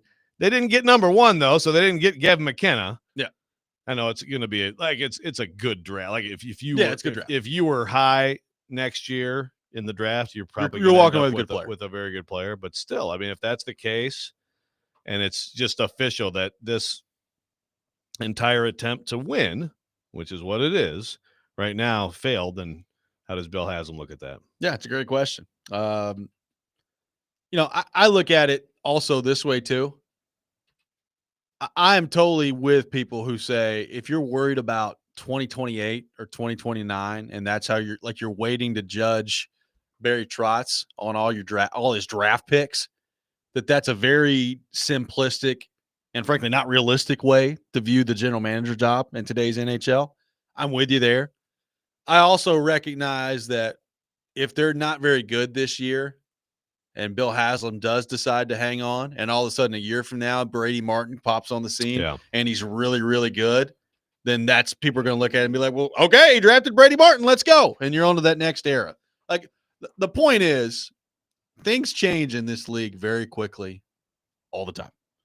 Sometimes it's not as quickly as you hope. Sometimes they don't change quickly, but they have the chance to change very quickly in this league. So I have an open mind about how he tries to get out of it from here, but there's no denying the last year for Barry Trotz has gone extremely poorly. Like there's anybody who's telling you differently, they're not being truthful with this. The last year has not gone well for Barry Trotz. Yeah. And the thing that we got into, which it's hard to not keep going back to it, but we got into the Saros thing on I guess it was Caroline versus Joe yesterday. The Saros thing, and then we agreed. Yeah, it's like this idea that people have been unfair or anything. I mean, that to me is like, I don't see any. I have no evidence of that it's anything other than, well, here's the numbers, and also here's the contract that you just signed to, which just kicked in, right? Right. That is going to be as big as anything moving forward too. You're right, Martin watching Hagens from afar, bottom line, but also UC Saros being UC Saros again. Absolutely. Brandon on the YouTube chat says, loyalty to your guys will get you fired. It did with Fulmer, it will with Trotz, and it will with Heupel. Ellerby sucks. This is from Brandon. Oh, as long as we can bring it back to Ellerby at some point. Ellerby is going to get Heupel canned at Tennessee, according to Brandon. Remind me, who was Fulmer overly loyal to? Is he talking about Pruitt? I don't think he was really that loyal to Pruitt. Or I assumed he was talking about when he was a coach. Oh, a coach? Oh, I don't know. Yeah. They lost to Wyoming.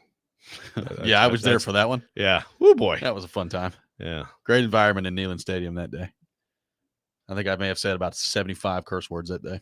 So how many empty seats were in that day? Not many. Oh, okay. Yeah, I mean it was pretty full. Okay. A nice little section from Wyoming too that got real loud toward the end of that game. Wow, those people from Wyoming are really fired up over there, huh? Those Wyoming Cowboys fans they can get wild, man. They were rowdy. 615-737-1025, our phone number. 615-737-1025. The Rob Rant coming up next. Robby and Rexrode, 1025-1063, the game.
Don't make me angry. Sometimes you have to tell someone to pound sand. You wouldn't like me when I'm angry. This is the Rob Rant. Now on Robby and Rexrode. Next spring meetings, a Feinbaum Rexrode shirtless desk appearance on the beach. Joe, do you have pointy nipples that show through the polo? Go Gator. I'm gonna egg every house on that block. No, I ain't think they, man. I think I sound as regular to where I'm from. Yeah. Yeah, so. Trevor says, I'd like to place an order to egg Stillbilly's house. He's standing in front of the net with about 8 inches of his shaft in his hand. It is that time of the day. Time for the Rob Rant here on Robby and Rexrode. I mean, the best part of that last clip Ian played is if you watch the video of it, the face that Bob Miller makes is just unbelievable. It's great stuff. I bet. Oh, man. By the way, real quick, Steve Spurrier's 2005 to 2015 in South Carolina. So it was Spurrier. This is an off-air conversation. Discussion. So it was Yeah. Spurrier, yes. Okay. I knew that he was involved somehow. And Eric Berry. Eric brought Berry, back pick six. the pick six Yeah. against South Carolina. It's good stuff. So I got a couple things to say on the Predators front today. There's a certain, I think, segment of the fan base that I need to address today, because not that this is some capital offense, but it does make me curious. You know, I've seen a lot of Predators fans, Joe, that will complain about, in this instance, the defense and how bad the defense was last year and how they got to fix the defense, which I will not argue any of that. I think we all agree. Defense got to get fixed heading into next year. And yet, when the Predators don't re-sign Mark Del Gaizo and he ends up in Montreal, they're like, or they trade Jeremy Lauzon, they're like, what are you guys doing? Why didn't you re-sign Del Gaizo? Why is Lauzon gone? And it's like, okay, so do you want him to fix the defense, but you also want them to bring back everybody involved with the defense last year? And it's like, I don't understand those two things. Those two things don't add up to me. And I understand that, you know, the coach is in the crosshairs right now. And again, we're having him at 8:15 today here on the show. But the amount of belly aching from, again, just I think a small section, a certain section of the fan base that I've seen, that like Mark Del Gaizo signed in Montreal yesterday. It's like, who cares? Like, I like Mark Del Gaizo. He's a good guy. To me, he is a fringe NHL player. Okay. Now, who knows? Maybe he goes off to Montreal and he ends up being great. We'll see. But like this idea of, I'd really like to see you fix the defense, but I need you to not get rid of anyone. Like, I need you to have the same exact players back. And people are yelling about Spencer Stastny. Like, Spencer Stastny has got to be on this team. And it's like, why?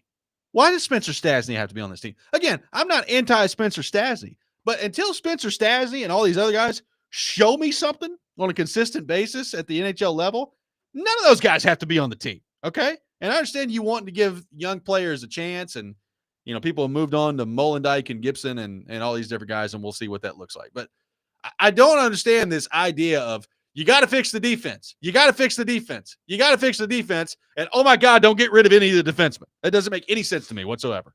You know, the ultimate test of this is, has anyone said that about Luke Shin?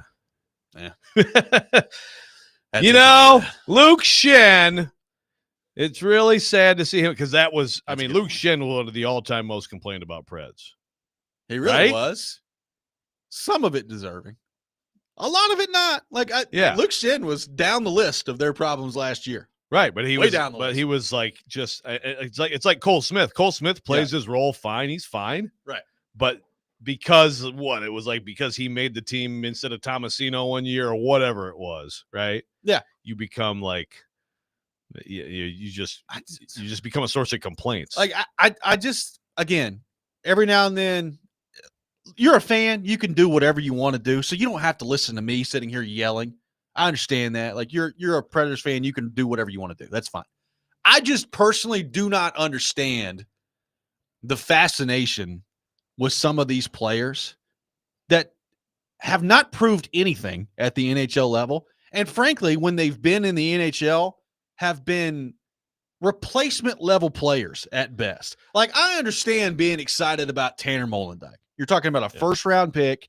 I understand being excited about whether it's like Svechkov or like even to a certain degree Tomasino, because he's a first round pick and people are like, that's our first round pick out there. Why can't you find a way to use him better? Like, I understand that. But like some of the fascination that happens around here over like Mark Del Gaizo or worried to death about Luke Evangelista and his contract. And it's like, guys, Luke Evangelista is a restricted free agent. He ain't going anywhere. They're going to find a way to get a contract done with him. And by the way, some of you guys are acting like Luke Evangelista is Alex Ovechkin. He's not. He's been fine to this point. He had a bad year last year. I'm not giving up on the kid. I think he's got a chance to be pretty good. But like the worrying about Luke Evangelista not receiving a qualifying offer until the other day, when, by the way, they were due the other day, which is when you're supposed to get it done.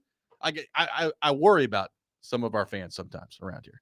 Just ease up. It's going to be all right. Texter says 10 out of 10 rant. I don't know why people cry for role players the way they do. I will say on Stasny, there's an example of someone, like I told him with you on Del Gaizo and Lozano. Like you've seen the best of Lozano and you saw last year. Like what if you watched and then you see again, we'll see what happens with Haig, but like if you paid attention, it's like, yeah, okay. Like, you shouldn't be upset about that. I will say a guy like Stasny, because he's young and then he was out of the mix and everything, and there was some promise 2 years ago, I can see a little bit of like, well, are we sure there's not something more there? You know, something like that. I get young and you haven't seen a ton yet. But, yeah, some of these role players that you've seen playing, like Lozano, you've seen it, man.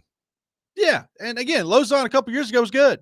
But I guess what I keep coming back to is I don't understand how everybody universally agrees that you got to change the defense and fix the defense, and then you're like, bring everyone back, have the exact same defense core. It's like, well, let me tell you, if they bring everybody back, their defense core is going to suck again. Look, I like Nick Blankenburg. Nick Blankenburg's a good guy. And Nick Blankenburg, for what he was asked to do last year, did well. And it was a good story, and all that's great. Nick Blankenburg doesn't need to be playing for this team this year. I'm sorry. I'll be the one to say it. He does not need to be playing for the Predators this year. And if he does, he needs to be like the seventh guy. I'm sorry. That's what it needs to be. And I think that's what their plan is. We'll see. Now, of course, if you take this to the whole team, you know, that is basically what we're looking at, which is especially at forward. Yeah, like the overall team is they can be way better with the same team. Now, can they? It's possible. It's possible that they could be better. It's hard for me to get to way better. Yeah. But that's what I know. The goal is. That's what the demand is. Certainly to make the playoffs. I just saw some. I got my For You page on Twitter, which is a dangerous place to be, but it's basically just like a bunch of hockey fans in different fan bases. Like I get caught up in like Anaheim Ducks conversations sometimes on my For You page. I'm like, why am I here? Like, what is happening? Why am I on Ducks Twitter right now? But like some of the yelling going on about Mark Del Gaizo last night. I was like, guys, Mark Del Gaizo. You can find 50 of Mark Del Gaizo's any offseason you want. I want winners. I don't understand it. Again, and I'm not. This is turned into me just like bashing Mark Del Gaizo and Preds fans. Yeah, he's fine. He's a fine player. He's a fringe NHL guy. But I mean, the way that some people were acting is like they lost, prime Ryan Suter. I mean, thought we were going to see David Poile like flying off the handle at some point last night. I mean, I kind of forgot about Mark Del Gaizo. Yeah, so did a lot of people. Apparently, some people didn't though. Apparently, though, man, who can we call anybody out by name? I don't remember any of their names. Okay. I just I don't follow a lot of them. It's just on the For You page, and I was like, good Lord, I'm scrolling down Twitter. There's a lot of yelling going on about Mark Del Gaizo. What's happening around here? How are Ducks fans? How's Ducks Twitter? Are they happy? Ducks fans are very excited about the Granlund contract. They're actually very excited about the Granlund contract. Really? Yes. They think they're going to be really good, according to my experiences on Ducks Twitter on the For You page. Wow. Okay. Also got on Bruins Twitter on For You page. Let me tell you, they're not very excited. They're kind of the anti-Ducks right now. Speaking of them, real quick, the Stilly played this Boston radio clip of them like flipping out about picking James Higgins. But I guess the guy like hates Boston College or something. Like getting James Higgins at 7? It's pretty good. Yeah. I think. I mean, by all information available, that's good. Yeah. You shouldn't complain about that. Like, I hate this pick. Yeah. Do you? Okay. Is that right? You don't think you should take James Higgins at 7 when he's sitting there? Okay. 615-737-1025, our phone number. We will have Andrew Brunette on the program at 8:15. Coming up next, we're going to get into the job in front of him. What can Andrew Brunette do this year with this team as currently constructed to turn this thing around? We'll get into that. Robby and Rexrode, 102.5, 106.3 The Game.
Final hour, Robby and Rexrode, 102.5, 106.3 The Game, brought to you by First Horizon, Big Bank Muscle, Small Bank Hustle.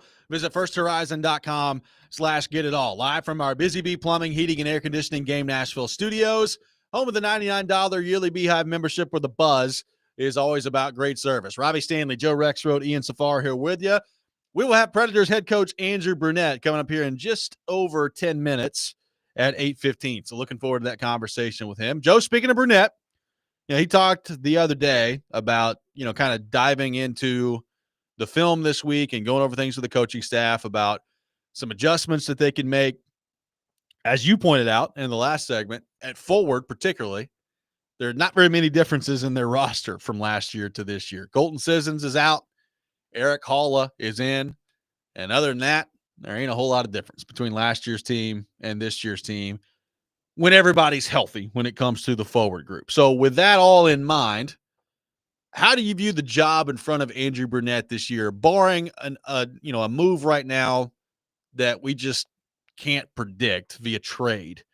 Barring that changes the math on their forward group especially.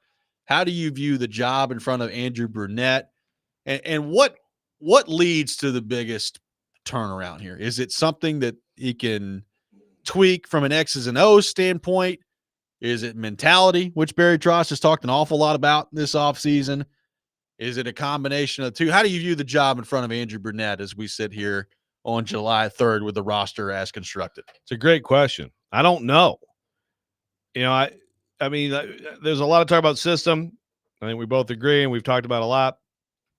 System can be overrated, but at the same time, it's not nothing here. System has been a lot of conversation, been a conversation with players. We have talked about the system a lot. I guess I'm trying to think of the best way to put it. It can be difficult to execute exactly what he's looking for and what they're trying to get done with it. And it seems to be frustrating at times to some, and it does seem to take some time. But I mean, does that mean, and this is a question for him, but are you considering serious changes there? Are there serious tactical changes? Or, is it more, like the intangibles, whether it's mindset, culture, the word that everybody uses, just really like trying to foster just a more cohesive, team. I mean, that is, of course, you're playing within the system, but like, is there something lacking there? Was there something lacking last year in terms of, and I'm not even saying like, guys not getting along, but just like chemistry on the ice, things like that? Or is it as simple as, they just had some guys last year, too many, who just weren't good enough, didn't play well enough? I'm just really interested in just how he's looking at the process of trying to turn things around. Same. I mean, I keep going back to the Steven Stamkos interview at the end of the year, which I've done 1,000 times. And I guess according to me, it's like the greatest interview ever done. But Steven Stamkos at the end of the year talked about a lot of things. And one of the things he did talk about was the system. And he brought up the system talk, basically, to paraphrase what he said, system talk kind of gets overrated is what he said. He said, there are some adjustments and some tweaks that you can make within a system. But the overall system itself, he talked about it took a while for him to learn some different things in the defensive zone more than the offensive zone, which I don't think people connect the dots on that a whole lot.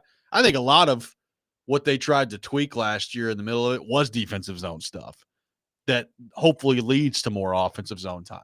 But Stamkos talked about that.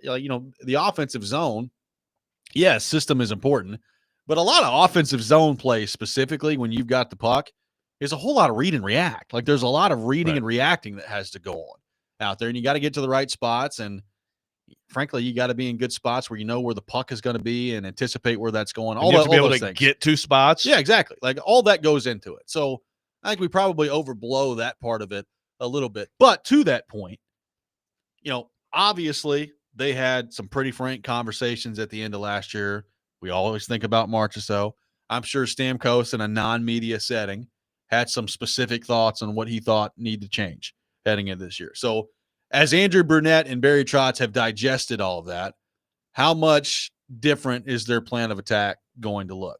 Because I do think some of this has to be tactical. Like you look at the way their roster is constructed with their lack of depth at center, they're going to have to do some things to generate some speed coming off the wing. Like you want a lot of times you want your speed to come up the middle. And I think Svechkov has got a chance to be that guy. But other than that, like O'Reilly's not giving you a lot of speed up the middle. Hall at this stage of his career is probably not giving you a ton of speed up the middle. And McCarron, it's not his job, is to give you speed up the middle. So you're going to have to find a way to generate some of that off the rush. And are they equipped to do that? Like I think some people think Stamkos is like some slow pawpaw out there.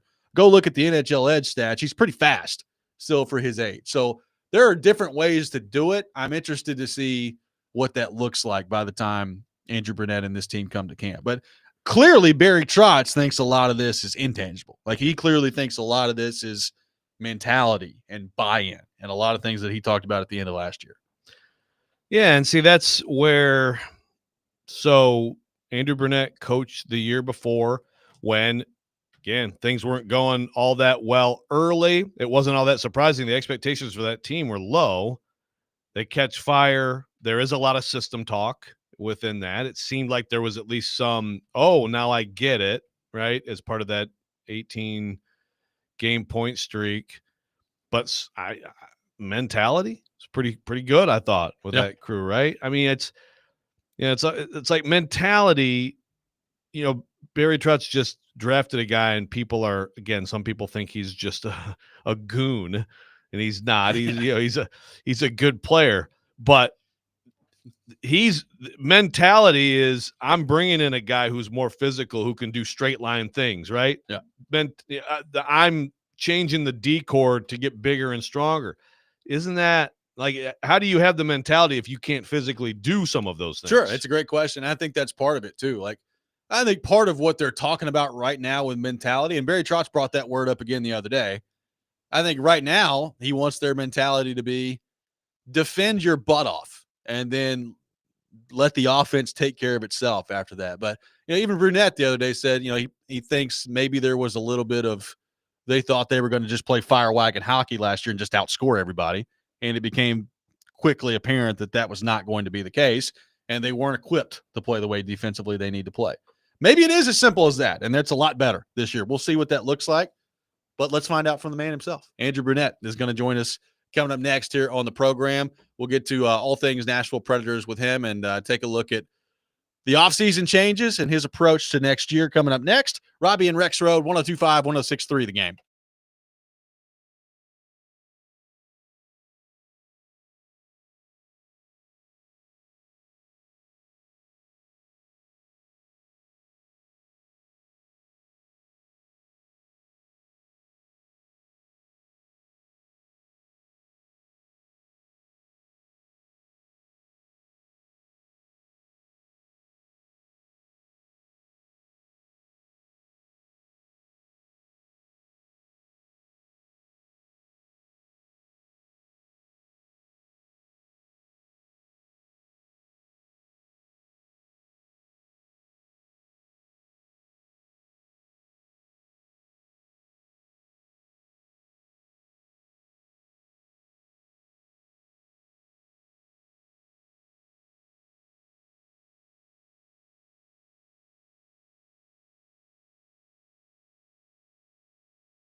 Welcome back in. Robby and Rexrode, 102.5, 106.3 The Game. Robby Stanley, Joe Rexrode, Ian Safar here with you on this Thursday morning. We've been talking Preds all week. It's been a busy week. And to help us talk more about that, we head to our 102.5 The Game phone line, driven by WilsonCountyHyundai.com. And welcome in Predators head coach Andrew Brunette. Andrew, good morning. How are you? Good morning, fellas. Doing good. How's summer going for you so far?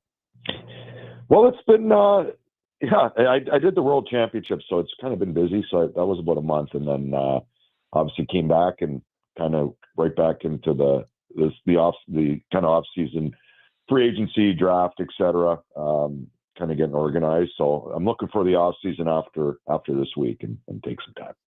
So, Andrew, to that point, I mean, you guys have had a busy week with the draft development camp going on and some additions on the back end. And I think fans look at it and they say, all right, Nick Perbix is 6'4". Nick Hague is 6'6". They're huge. Awesome. That's cool. From your standpoint, from a tactical standpoint, what does that do for you? What is adding that size allow you to do? What's that mean for your defense core as you guys are clearly trying to get a little bit bigger on the back end? Yeah, I think, obviously the size, it probably allows us to make a few tweaks and adjustments in our D zone and kind of help juice out a little bit, maybe seeing some more pucks, and they're both mobile guys too. So we're not losing a whole lot of mobility there with the size. But I think obviously last year, everything, probably with the injuries and et cetera, we had to make some adjustments being a smaller back end and probably didn't help with juice as much as we would have liked to. So this gives us an opportunity to maybe let him see a few more pucks. We'll tweak a few things in our D zone coverage and hopefully get him back to being the superstar goalie he is. So, Andrew, obviously Brady Martin coming in, we look at the center depth and I would look at it and say maybe he might have an opportunity, but I know you don't want to put too much on a kid who just got drafted, who's his age. But how do you look at the center position and I guess his potential opportunity here when camp gets going? Yeah, I mean, I definitely don't want to put too much pressure on him. Obviously, we're extremely excited to have him in the profile through the middle of the ice. I think, something that we're lacking a little bit. But I think organizationally, depth-wise, they're starting to come. You saw Svechkov last year. We have Edstrom, a young kid that we picked up in the Askarov trade. He looks really good. You got a young kid like Nielsen that we drafted a couple of years ago. He's starting to come. So I think with Brady, bringing him in, have a camp, he'll dictate, where he's at. No expectations on him at all. We want him to grow and be the player that he can be. So we're excited to have him. But again, a lot of the, with all the kids, we'll see what happens at camp, and he'll kind of let us know where he's at. And we're not expecting anything, but we're excited for the profile of the player that we selected. Well, Andrew, you talked with us last year about Svechkov and the speed that he's able to generate coming through the middle of the ice there. And I know Barry has talked about him playing in the NHL maybe a little bit sooner than he had hoped for last year. But as you evaluate that and you look at where he left off last year and the opportunity now in front of him, how beneficial do you think that will be for Svechkov? And what do you make of now the opportunity that's in front of him at center ice this year? Yeah, I mean, I think we're excited about the player for sure. I think the ebbs and flows of a young player, if you look at last year, I thought he came up and earlier in the year, I thought he played really good for a few games and he kind of tailed off and he went back down to Milwaukee and played really well, to get back up. And then when he got back up here, I thought he played really, through the second half, we saw the maturity and the growth of the player. So this will be a new year. And then you're always a little cognizant that, obviously 1 year, how he comes into camp and how he prepares himself this summer. And again, that'll dictate, where he slides into our depth chart. Is he a second line or is he going to be a third line center? So I think for him, he's going to have a big summer and a big camp, and he'll let us know where he's at. But we're excited about the player. These are kind of, when you got young players, like I said, the ebbs and flows and the growth periods that they have, this camp will be big for him. We saw, say Evangelista had a great, really good first year at 17, 18 goals. And, a lot of different factors that fell into it, but he came in last year and was a little bit slow at the gate. So with Svets, we hope he comes back ready to take that job. And that's going to be instrumental for our team going forward. Talking to Preds coach Andrew Brunette. So Barry Trotz referred to, I guess he said the word projects, Andrew, in terms of for you looking at things, I guess self-scouting. I know you're going through the film. As you look big picture at the things you want to change, are we talking tactical, intangible? If we're talking like mindset and culture, things like that, like how are you going about that? How do you view that with this team right now? Well, right now, I think we're probably with all the coaches here, just a little bit of the tactical things. And we touched on a little bit with Juice and our back end, just, changing the dynamics of what's back there, which allows you to tactically move things around, a little bit like the dynamics we had last year with the smaller defensemen. Tactically, we tried to move things around so we were able to, get the best of what you have. And so I think you're always, as a coach, always looking at, really the DNA of your team. What do you have? And that kind of dictates a little bit, sort of how you're going to play or how you want to play without losing your philosophy of how you believe the game should be played. So there's always those little bit of adjustments, a little bit tweaks. You said intangibles, a lot of it depends roster wise. We're probably going to have some younger kids that are going to be hungry. So there's going to be a lot of teaching, a lot of growing there with them. But kind of stay in the foundation of who we are and the culture. And I know our record, wasn't very good last year, but I still believe the culture in the group is still strong. I still think we didn't get that identity. I think we talked, I don't know, Robby, how many times last year, like we just really couldn't grab that identity. Yep. It was there. It showed it for a period or showed it. I don't know how many times I said that last year, but we really couldn't get any sustained identity where we, put 10 games together that, hey, that's the Nashville Predators. So that's going to be our focus going into the year. We have to build that identity. Is it the identity that it was a couple of years ago when we had that relentless kind of mentality? We'd love to get back there. But we are going to have to put the work in to get back there, and we might have to tweak a few things to allow us. Maybe it's a different kind of identity, but into that kind of same mold of where everybody's buying in, and that's going to be so important. And that's where we're at right now as coaches, and we're trying to build that identity, find that identity, what we have now. Again, it's to the players to really define it, but we're trying to give them their best opportunity to define it.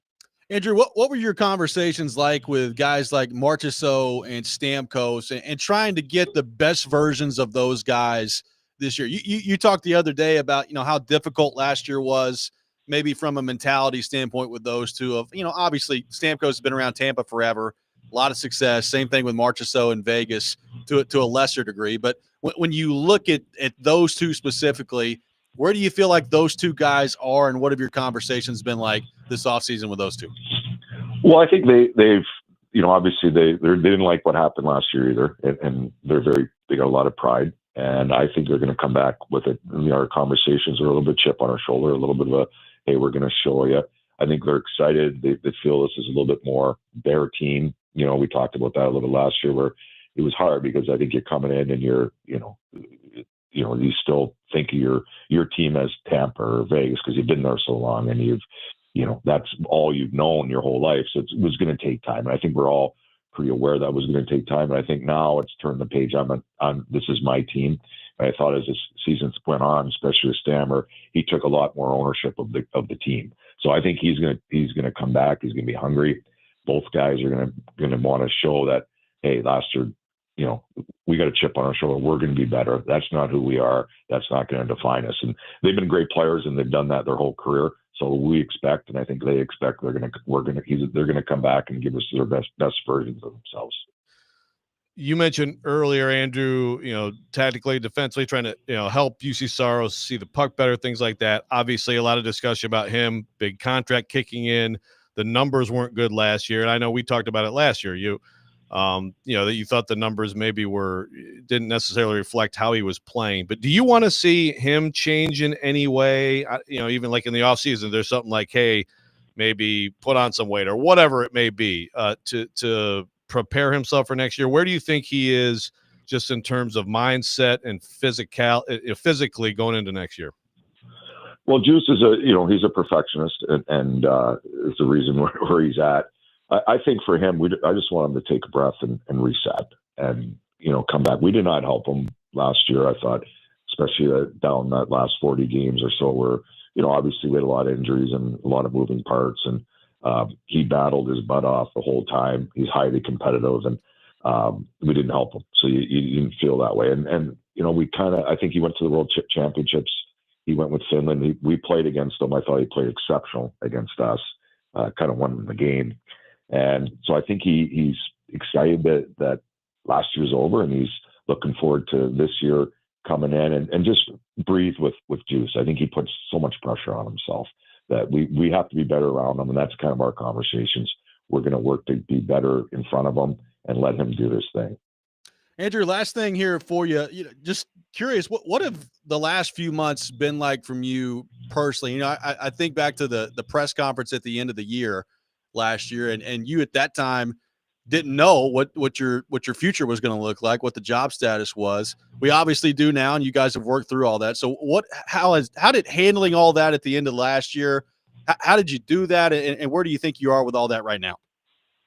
Yeah, I think I'm the same. I don't think it's, I've been in this game for so long that you understand, and you move teams, and things happen. So I wasn't overly concerned about, whatever would happen.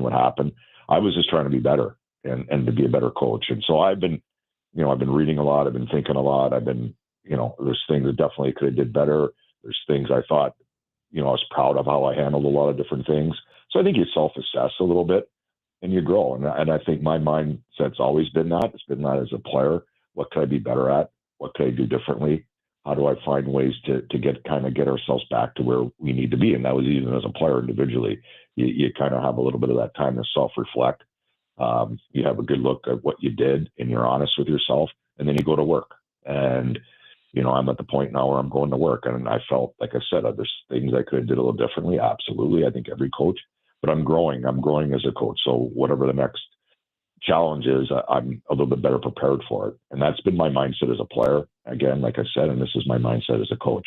I have to find a way to get a little bit better. And to me, that's the joy. The joy is in finding ways. And we're working at it right now. And for the next rest of the summer, I know how my brain works. It's unfortunately, it'll be every day looking at a way, obviously with the scoring and things like that. So there's things, and I'm excited about it, but I don't think I've been around long enough to understand where it's at. And, in this game, it's a great game, and I'm ready to move forward. Well, Andrew, we appreciate so much you taking time to be with us. Have fun at the rest of development camp here this week. And then before you know it, we'll be back in training camp. So have a good summer, and we'll talk to you soon. You guys too. Happy 4th. Enjoy. Absolutely. You as well. Andrew Brunette, our guest here on Robby and Rexrode. We'll react to what Andrew Brunette had to say. Take your thoughts. 615-737-1025, our phone number. Robby and Rexrode, 1025-1063, the game.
Welcome back in, Robby and Rexrode, 102.5, 106.3 The Game. Tune in to 94.9 The Fan tonight as the Sounds take on Memphis.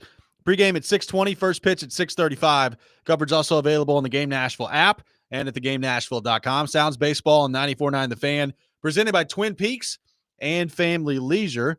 Also this Wednesday, come out to Brewhouse South in Cool Springs and meet Nashville native, two-time IndyCar champion Joseph Newgarden from 5:30 to 7 o'clock. Big Joe's going to be on site for a special broadcast of Chasing Checkers from 6 to 7. So get out to Brewhouse South this Wednesday and meet Joseph Newgarden. Get signed up to win tickets to the Borchetta Bourbon Music City Grand Prix. Joseph Newgarden, also Hendersonville native. That's right.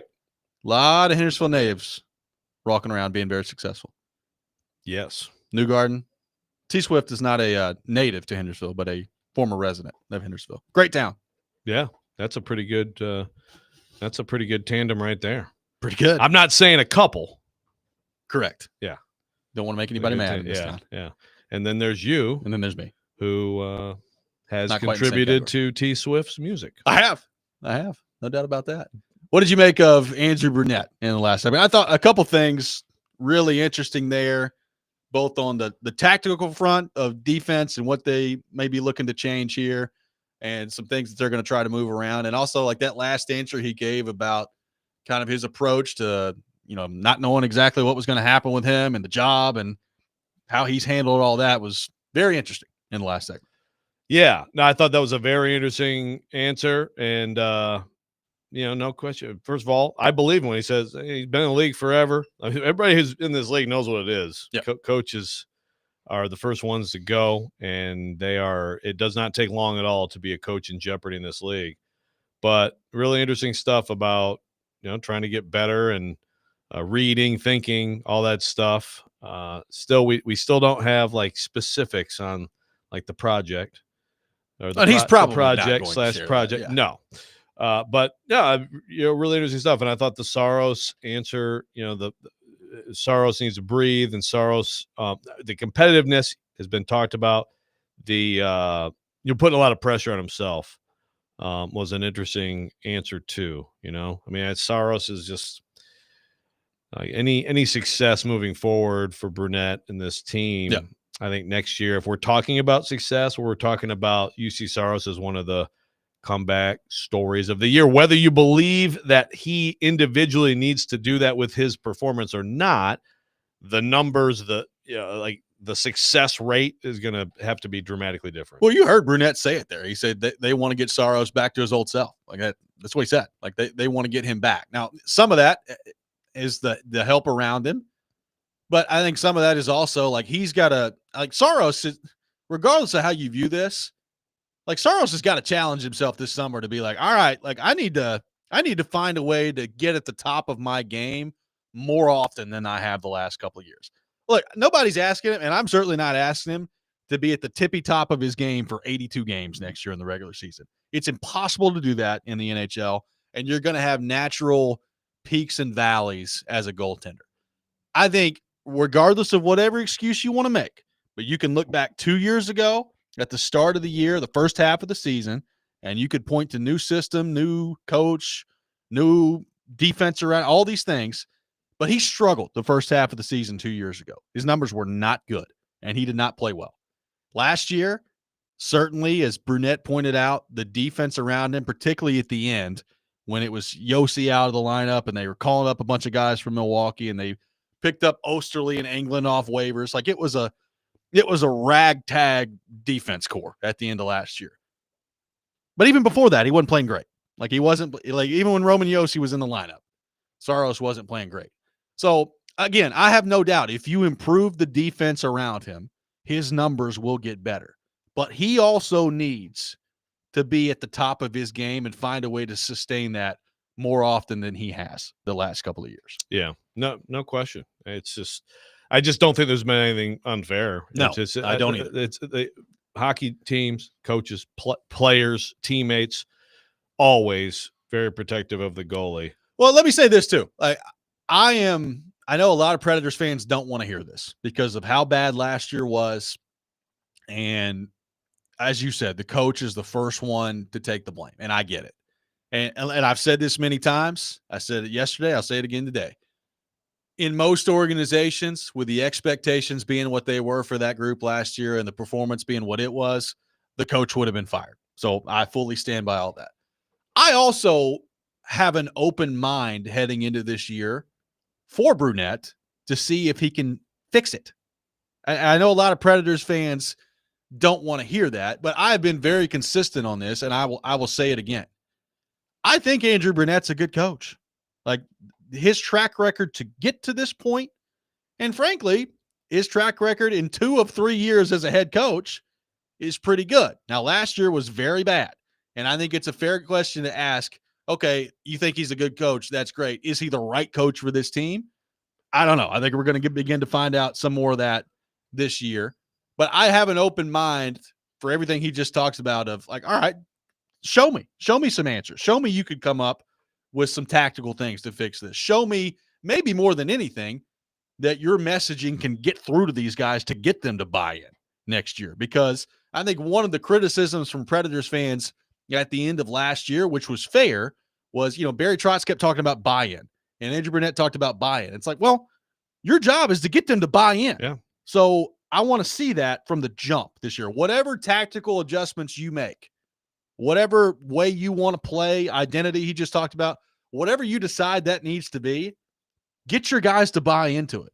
And I have an open mind to see whether or not he can do that this year. And I know a lot of Predators fans just say, yeah, screw that.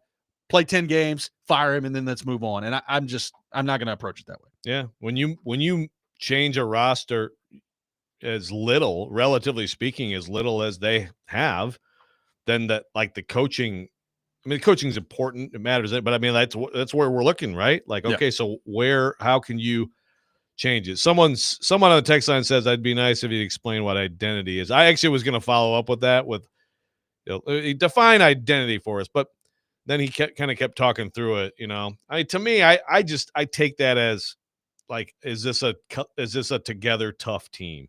I mean, identity players, I've never heard an identity player, anyone called an identity player other than someone who hits the crap out of people. But I mean, I would say, like, 2 years ago, as they came together as a team, and as they went down that stretch and they went into the playoffs, like, I think it was pretty easy to identify what their identity was. Like, they were a team that was just going to come after you nonstop, and they weren't necessarily more talented than most teams, but they just were all over you. Like, their forecheck was all over you, and they were hitting everything that moves, more than just Lozon, who, like, broke the NHL record for hits that year, but they were hitting everything that moves. They were all over you. And that was the way that they knew they had to play the game. It was just at a high speed. And I just don't feel like they ever got to anything last year. Like, you couldn't point to one thing last year and say, well, that's how you define this team. So, like, people wanting to know what the identity is, I don't know that Andrew Brunette knows that right now. But I think you have to formulate, when you're looking at the roster and the moves that you've made, like, it kind of sounds to me like, with some of the things he said and what Trotz has talked about, that their identity is going to be more of like a hard-nosed, physical, defensive team this year, and hoping that if you take care of your own end, that opens up more things offensively. Now, it's a completely different question as to whether or not that's going to work, but I think that's what they're looking to be this year. Yeah, for sure. And, I think also that, like, identity, I think that last year you bring in these guys. You asked about Marchessault and Stamkos. You bring in guys who've been successful elsewhere. You think about offense, and maybe it is, I guess it can be interchanged with mindset, right? Which is just like, which is what you just said. But it's like, okay, let's not worry about we can go out here and put 5 on anybody any night, which of course they didn't do at all, but that was the idea. Maybe that was the mindset. Maybe that's what they thought they were going to be. And I think now they know, like, that's just not reality. Yeah. I think there is a collective thought, certainly from Brunette and Trotz, and, maybe even from the players. I think there was a thought that they thought it was going to be way easier than it was last year. And when they figured out that it wasn't going to be, they were chasing a moving train, and they never figured it out. Now, I know if you're a Predators fan, you hear that and you're like, Well, good Lord, it's an 82-game season and you started 0-5. How could you not figure it out before that? And I hear that. That's fair. But, they talked about chip on their shoulder, and we'll see. I've got an open mind to see how much better they're going to be. I look at their roster, and there are just some natural limitations that I think they've got, particularly at center. It's going to make it real hard for them to be a team that is back in the playoff mix and is a legitimate threat in the playoffs. I think that's going to be really hard based on where their center depth is right now. If it happens, then I know who the coach of the year is in the No, NHL exactly. next year. Right? Like, yeah. That's, like he will be in that conversation. 615-737-1025, our phone number. If you're a Predators fan that has been nervous and or disappointed in the Nick Hague deal / contract, I got something for you coming up next that may make you feel better. We'll get into that. Robby and Rexrode, 102.5, 106.3, The Game.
Welcome back in, Robby and Rexrode, 102.5, 106.3 The Game. Taking your thoughts on our phone and text lines, driven by WilsonCountyHyundai.com. 615-737-1025 is our phone number. Got some tickets to give away to see Ghost at Bridgestone Arena on Saturday, July 26th.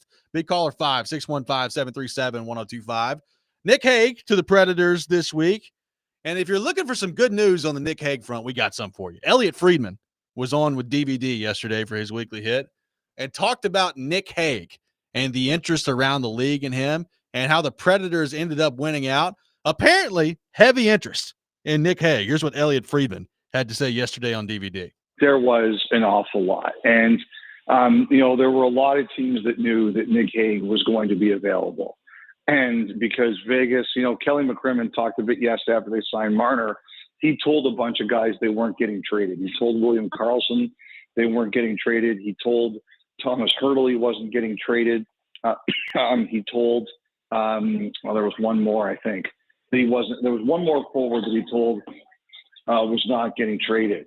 And so you look down your roster and you're suddenly saying, okay, well, somebody's got to get traded for this to work. Who's it going to be? And it came down to Nick Waugh and Nick Hague. And I'll say this. I think there was a lot of interest in Hague. And I think one of the things that happened was that he could have gone, Nick Hague could have gone to Calgary. Because the guy that Vegas really wanted was Rasmus Andersson, who was the Calgary Flame defenseman, the right-hand shot. But they couldn't work out a trade. And I think if Nick Hague had indicated he was willing to sign long-term in Calgary, then he would be there.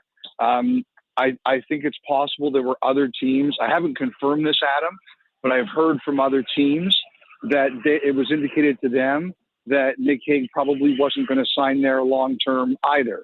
So I think in some ways it's a real feather in Nashville's cap that he was willing to do it because he was a year away from unrestricted free agency and he had options. And I believe he indicated to some other places he would go there for a year, but no guarantees.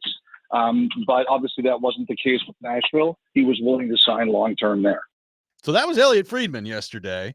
And if you listen to that, he's talking about how there's heavy interest in Nick Hague around the league.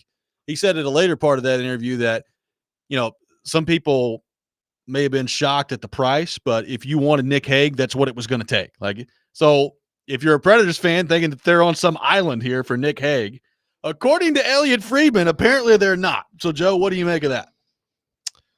I want to know. I want names. I want to know who. I want to know who else. Well, we know at least Calgary. Yeah, Calgary. Yeah. No, I mean, that's very interesting. And this does happen sometimes where there's a player that Nick Hague that's a name that's never left my mouth before this week, right? But there's a player that, okay, who's that? Look, there's a third pairing guy. Like, what is going on? But there's a different perception of that player from people in the league. There are players who are simply behind people. They don't have an opportunity to play in a bigger role. Sometimes that happens. So, hey, I mean, look, I listen to that. I'm still skeptical. I'm still not super excited about the terms of the contract, but I feel a little bit better about it after listening to that. I mean, it at least shows you that. And look, Elliot Friedman's not making stuff up. Right. He's as good as anybody in terms of the information that he gets. So, I mean, clearly there was a market for Nick Hague. And, Elliot said in that interview, if you wanted Nick Hague, that was the contract you're going to have to give him. So, if you're a Predators fan, I'm not telling you how to feel on the Nick Hague front because I share some of your concerns. But at least you know that it's not like Barry Trotz on some island out there is like, please, for the love of God, give me Nick Hague. We're going to play him in the top 4, and I'm giving this contract, and nobody else is going to approach it. Right. And the rest of the league was like, oh my God, boy. What is he thinking? So apparently, not on an island. Justin from Greenbrier, is David Brunette the right coach for this team? Is Barry Trotz constructed a team that can handle the speed he wants to play the game at? I hope he's the right coach. This is one of those, I'm sorry that happened to you, or congrats. But he says, if this thing goes from clunker to lemon, we need to set that car on fire and start over. Yeah, it's a big question, obviously. Yep. And we know this. I need to read this. Do we have time? Okay. Yeah, we got time. Grigsby on the text line driven by WilsonCounty.com says, Joe, I'm bowling in a parent-kid league this summer. This week, my son and I needed to win the final game of the night. I'm the last to bowl at the game on the line. All night, someone's been playing Pearl Jam hits from 10 on the jukebox. And then when I go up to bowl, Creed comes on with Higher. We lost the game on a pocket 10. Hashtag Creed sucks. There we go. More evidence. Thank you. I actually was trying to not rip Creed, remember? But this was Mark brought up Creed earlier, and now Grigsby has brought up Creed. I just want to point that out. But if you're going to bring them up, then we have to bring up the fact that they suck. Rexrode. Look, I hope Mark from Nashville was serious earlier when he's spoken to people connected with Creed and they're trying to get that up front of your house. What do you say? Is their roadie or their manager? Yeah, his name's Bruno. Bruno, is that true? Can we verify that? I have no idea. I'm going to Google. I trust Mark. I trust Mark. Matthew from Nashville. Trust him to be brief. I need him to be briefer. Matthew from Nashville says, "What do we think of the smoky gray jerseys Tennessee just came out Yeah, with?" they're disgusting, and I don't mean that in a good way. They're ridiculous. They're military themed, kind of. But that's like you have dark take gray a shot tops. at the military. What are we doing? No, I'm not taking a shot at the military. So you got dark gray jerseys and light gray pants. How is that military? The fans don't like it. With bright orange socks. Yeah. Ugh. No, that really tells me all about the good old US of A and the military. Look, I'll never terrible alternative uniforms. I'll never criticize the smoky gray uniforms, really for no other reason than I know how much Joe hates them, and it just brings me great joy to watch every year them come out with new ones and Joe just freak out. So I like them. Sign me up. More smoky gray. They're disgusting. Get that black alternate jersey out there too. Dark mode. Yeah, the candy corn jerseys. Somebody says, I feel like I'm in Canada when I turn on this station. Let's hear about the axe throwing and log cutting contest too. The constant hockey talk has been interminable. Whoa. It's like, well, I don't know if you know this, but we did see the NHL draft last week, NHL free agency. We do have a team here, and there's not a thing going on in the NFL right now. So I'm not really sure what you're looking for. We actually can talk about different sports. I know that there's sometimes a lack of that around here, but we can actually speak about more sports than just one. I suggest this texter get some poutine and calms down. Yeah, very nicely done. Happy July 4th, everyone. We hope you have a wonderful weekend. We will be off tomorrow, so we will talk to you again on Monday. But stay safe out there. Have a great weekend, and we will see you Monday. Fireworks end 11:59 p.m. Saturday night. Don't want to hear a single one on Sunday. We'll see. Happy 4th of July. That's going to do it for us. Have a great weekend. The Chasing Big Joe show coming up next. Robby and Rexrode, 102.5, 106.3 The Game. And I'm going to egg your house.